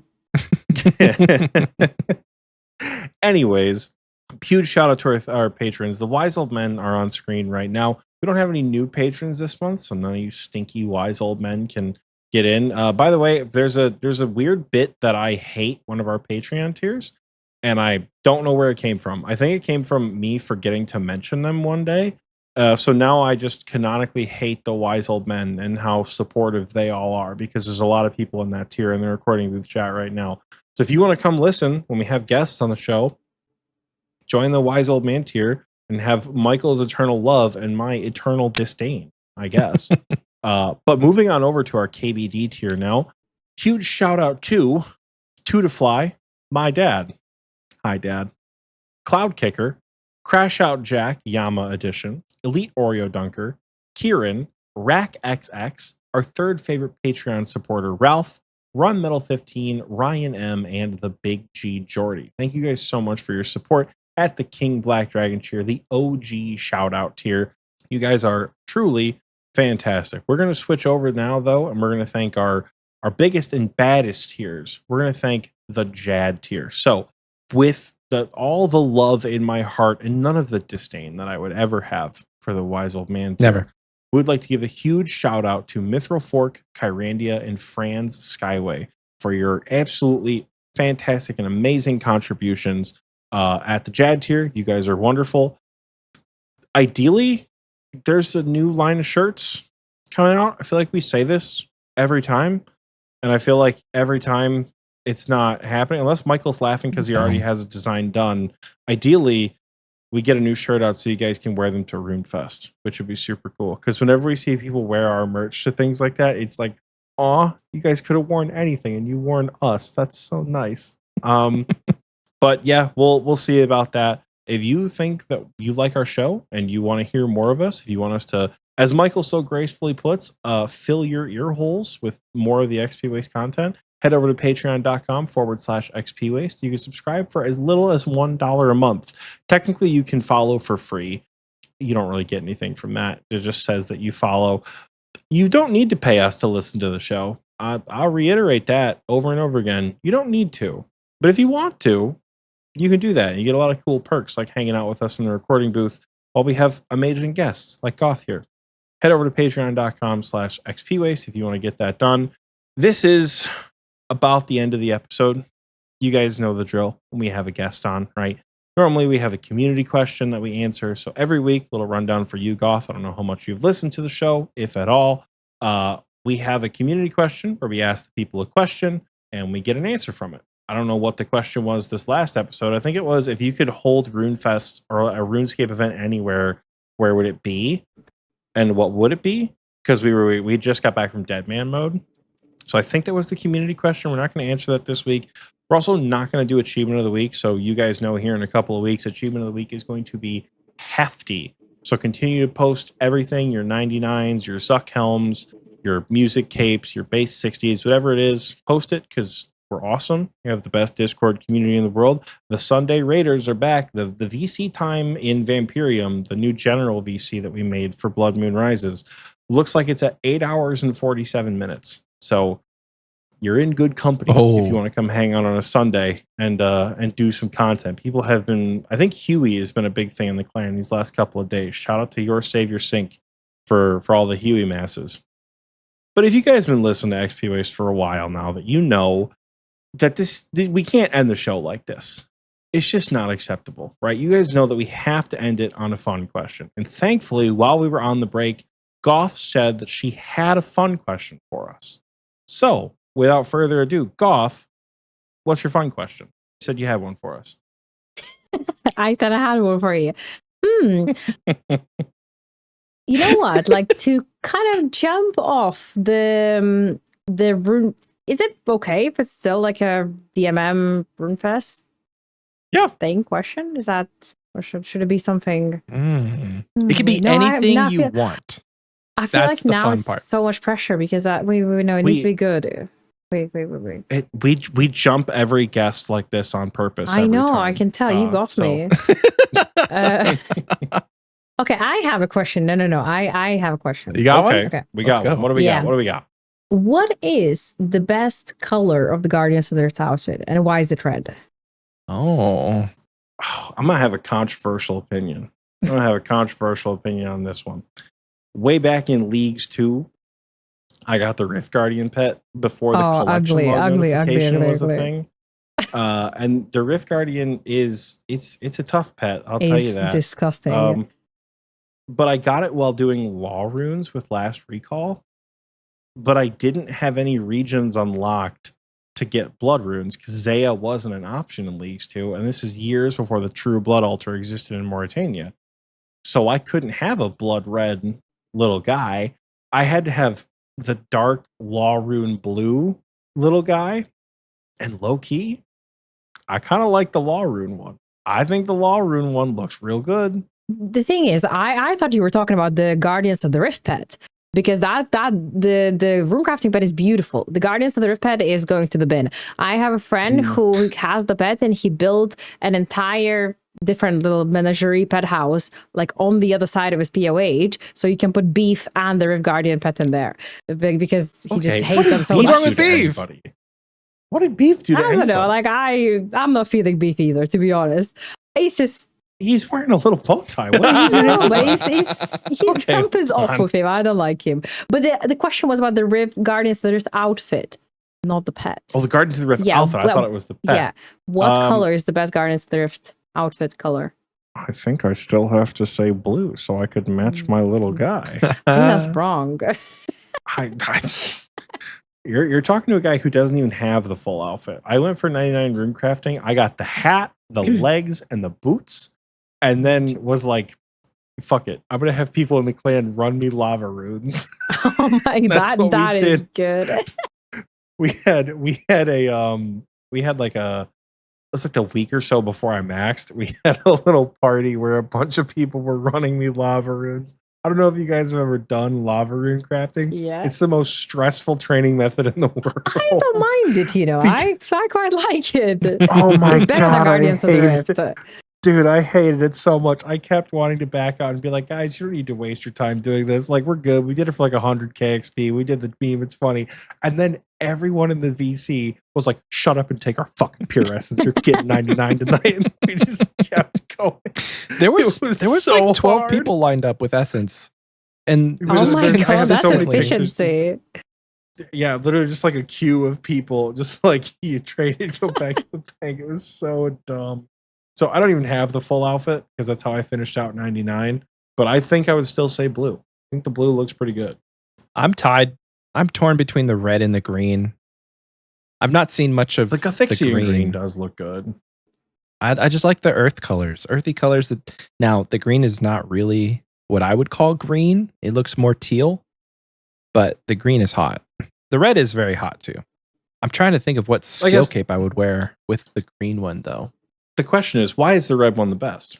To be honest, like I think the only good thing to come out of Guardians of the Rift, because Guardians of the Rift is like hell. It's honestly the worst place in RuneScape. I think I don't know. Maybe there's worse places, but it's definitely up there. Once you get the red outfit, I don't know, just feels like you did something you feel a little something, but Feel not. But then something? you remember like how much time you spent there, and Guardians of the Rift is no.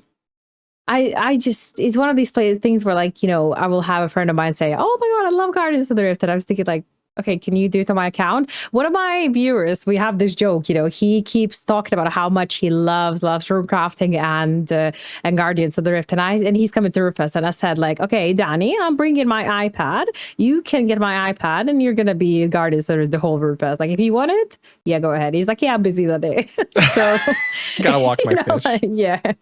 Yeah, that's how I feel when I have to train runecrafting on my own account. On my Iron Man, other than sailing, because I haven't really trained it much. I have like base 70s, base 75s, and everything, except for 61 runecrafting. Mm-hmm. Because Guardians of the Rift feels so bad. Guardians of the Rift is like, you can't not pay attention. Yeah, because you'll miss the portal. Like if you're the kind of person, oh my god, if you're the kind of person who needs to like mentally take a brain break between games like I am, it's miserable. Guardians of the Rift is like maximum focus the entire time. I know Thoggert's gonna fight us because she loves Guardians of the Rift. Not me, dog. No, I don't either. The most Guardians of the Rift I've done in one session was like I got the entire outfit without leaving because I wanted to just train blood runes. Oh my god. And so I think I was like maybe 60 something to like 75 until I got the full outfit. Maybe less, I don't know. But I would just watch TV. Like I put on a show and I was at my computer and I had half my screen as the TV show and the other half was Guardians of the Rift, and I got it done, but I did not enjoy it. I did that same thing with Moon Knight many years ago. I don't know if y'all remember that Disney Plus show. I was just telling the girlfriend about this, that I've seen all of Moon Knight without really ever watching any of it, because I had Moon Knight on my second monitor and I had Minecraft right here on my first monitor. So I kept hearing it and I would like occasionally look over, but I didn't really watch it. And I feel like that's what would happen if I tried to do it with Guardians of the Rift, because it just takes so much like to lock the fuck in. It's very Guardians of the Rift is very rhythmic though. Like things happen on a precise timing and you can follow that timing pretty like brain dead. But then if you miss something, if you miss it's it, off. That's it. You're sorry done. about Like, you. I think the portal is definitely what gets me. Especially, I always try to do the worst grinds on stream because I just, it's easier if you just talking to someone. If you're, have a chat, it's so much better. But then stuff like Guardians of the Rift, if I look at the chat for too long, I miss the portal and then I'm done. It's game over. This is where playing on mobile really just it's second best. Because like the plugins, obviously. Like the only reason I was able to do Guardians of the Rift for so long was because of the plugin that was basically counting down until there was a portal. Yeah. So that kind of stuff makes it bearable. Or the highlighting of the altars, I think that makes it so much easier. Like, I have seen what it looks like on PC. And I would love that. Maybe that's one you'd just log in the PC for. Or hear me out. I'm not trying to tell you how to play RuneScape. Hear me out. Just don't fucking play Guardians of the Rift. No. The thing is, look, I did my 200 games for the fucking needle. The needle can go to hell, okay? 200 games for the needle. And then I got the outfit as well. So that was good. But now I need the lantern because it's so pretty. It's like best fashionscape item. So I'm just kind of locked there because I know that after 99 you will not see me at Guardians of the Rift. There's no way I'm going to Guardians of the Rift after 99. So I'm just trying to get the lantern now. Hopefully next stream I'll go Guardians of the Rift and then I'll just get the lantern because that's what's gonna happen. But yeah, after that, once I get the lantern, I'm out. I'm doing soul runes, I'm doing lava runes. That's it. It's a mistake I really made on my main where I got my 99. And let me see how many collection logs I have for Guardians of the Rift. It's not as many as I should. I have 9 of the 17. I'm missing the pet, the green dye, the red dye, the robe top, because I didn't get that. The ring of the elements, the guardian's eye, and then the lost bag and the tarnished locket. So I need to go back and get like quite a few collection logs if I want to hit my 1100 clogs by the end of the year goal. Good. So mistake I made there. Hey, maybe you can not watch Moon Knight for a second time. It's entirely possible that I could just only hear Moon Knight and not watch it and just do the Guardians of the Rift grind. But Did you again, that's know- not one that I could do. Like Go with ahead. Guardians of the Rift, I learned this tip. I was shocked. And I made a video about it, it blew up. Did you know that you can feed the pearls back to the reward guy and then you get more drops? I was literally shocked. Really? Yeah, you give him pearls back and then you get more rolls at whatever Oh. pet and stuff. It's so Did good. you make a video about that It's- for leagues? I did, yeah. Yeah. I did, yeah. It's so funny. It's so funny you mentioned that. We, We talked about that when Summer Sweep Up came out. yeah, we mentioned you in our Like, video. yeah, we just saw it on Instagram. Yeah. I love that. Thank you. Yeah. Because I did not know that either until I saw the video you made. Oh, you picked Yeah, I was desert shocked. for leagues? Yeah, but I thought why did I, because I wanted to do TOA with my friends. That's why. Oh, okay. But it That was makes fun, to be sense. honest. I enjoyed Desert. Desert was good. Was it though? Like Leviathan with BBC. Oh my god. Okay, so you did It's- wilderness, it's desert, sexy. Like Kandrin? yeah, I did. What was your third region? No, Kandrin. Oh my god, no. I'm the biggest Kandrin Leagues hater. I hate Kandrin. Because what did listen, Kandrin do to you? why Hold would you on. choose a region where you do chompies, monkey laps? What else was there? Barbarian Assault. There was something else. What am I missing? Chompies. I got Barbarian Rune Assault. Cup not doing any of that. Kraken? Kraken, yeah. But, well, you got Rune Cup, but there wasn't a Dragon Cup. No, I just not dedicated enough for Dragon, but I You probably you part of the Dragon Cup? Yeah, gang, I'm part Goth? of the Dragon Cup Yeah. gang. I don't know why. It's just- I don't know why he's talking to us right now. No, the thing is, look, if people chose, Kandrin because they enjoy it, then absolutely that's good. I just could never see myself, because this leagues, I was so adamant of getting the Dragon Cup. I was like, I need the Dragon Cup. And I wanted to pick regions of content that I know I can do. And at the same time, like, enjoy it, because I knew that if I'm going to pick Kandrin, which is just hated doing the monkey laps, because I did the monkey lap grind on my main, and it's just, I don't want to do it again. How did you not max? Sorry, I'm looking your league's profile up. Because You I'm had just going to be 3 bothered. That's runecrafting why. levels. Why would I?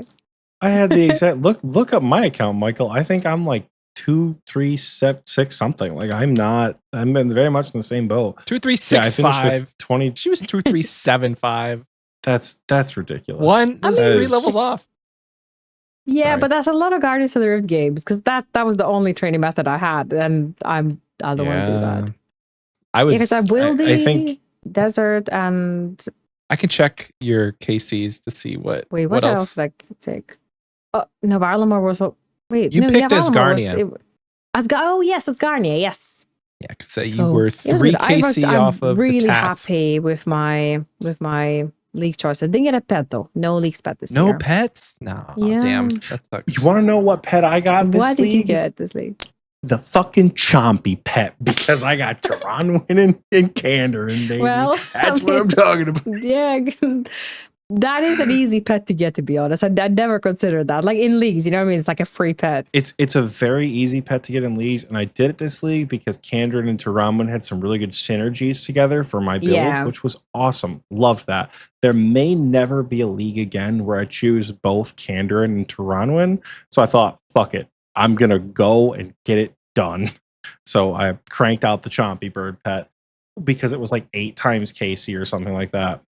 So it did not take long at all. I think it took me like 2 hours to go from 0 KC to the like 2,600 I had to get the pet or whatever it was.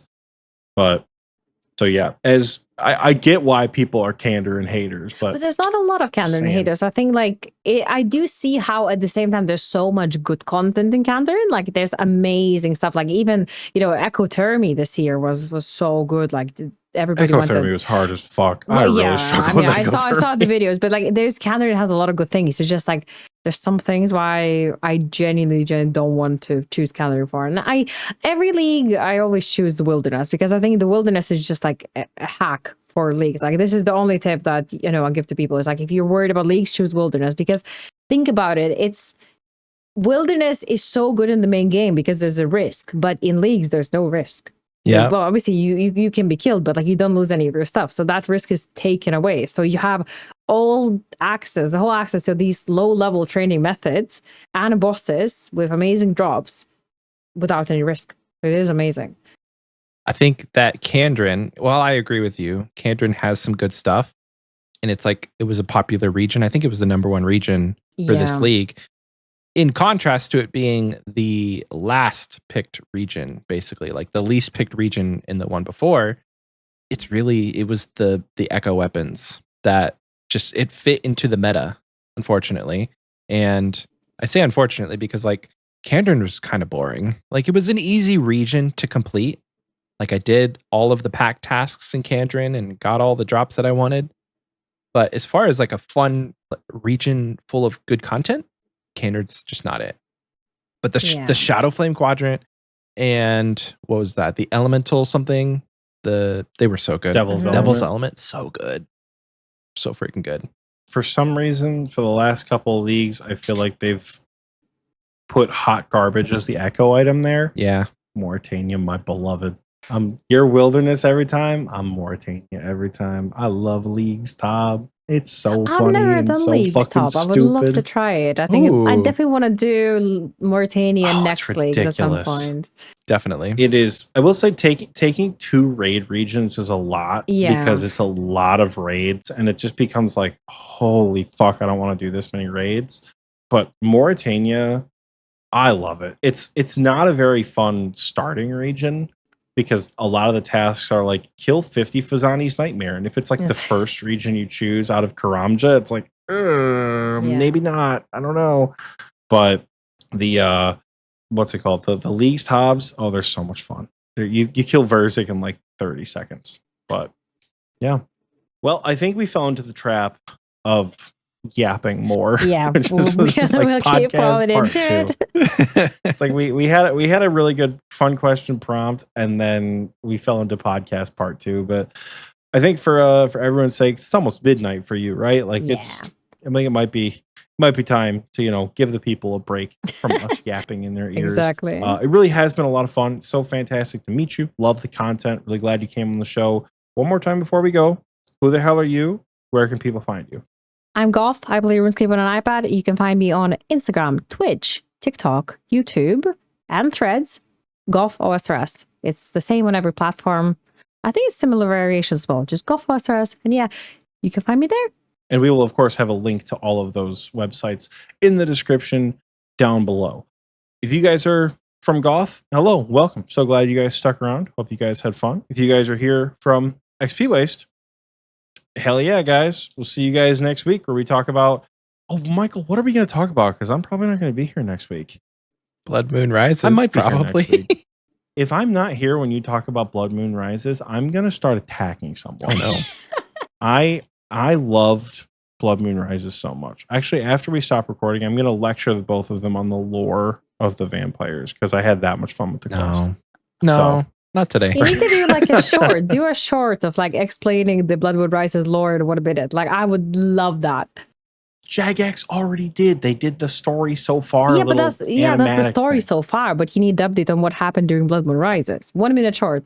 It's like Drakan did this. Freaking do it. So good. Just make it. I don't know who she's looking at. You gotta be somebody behind me. I ain't making no shorts. I'll tell you that. We pay an editor for that, don't we? Right? Don't we, Michael? Yeah.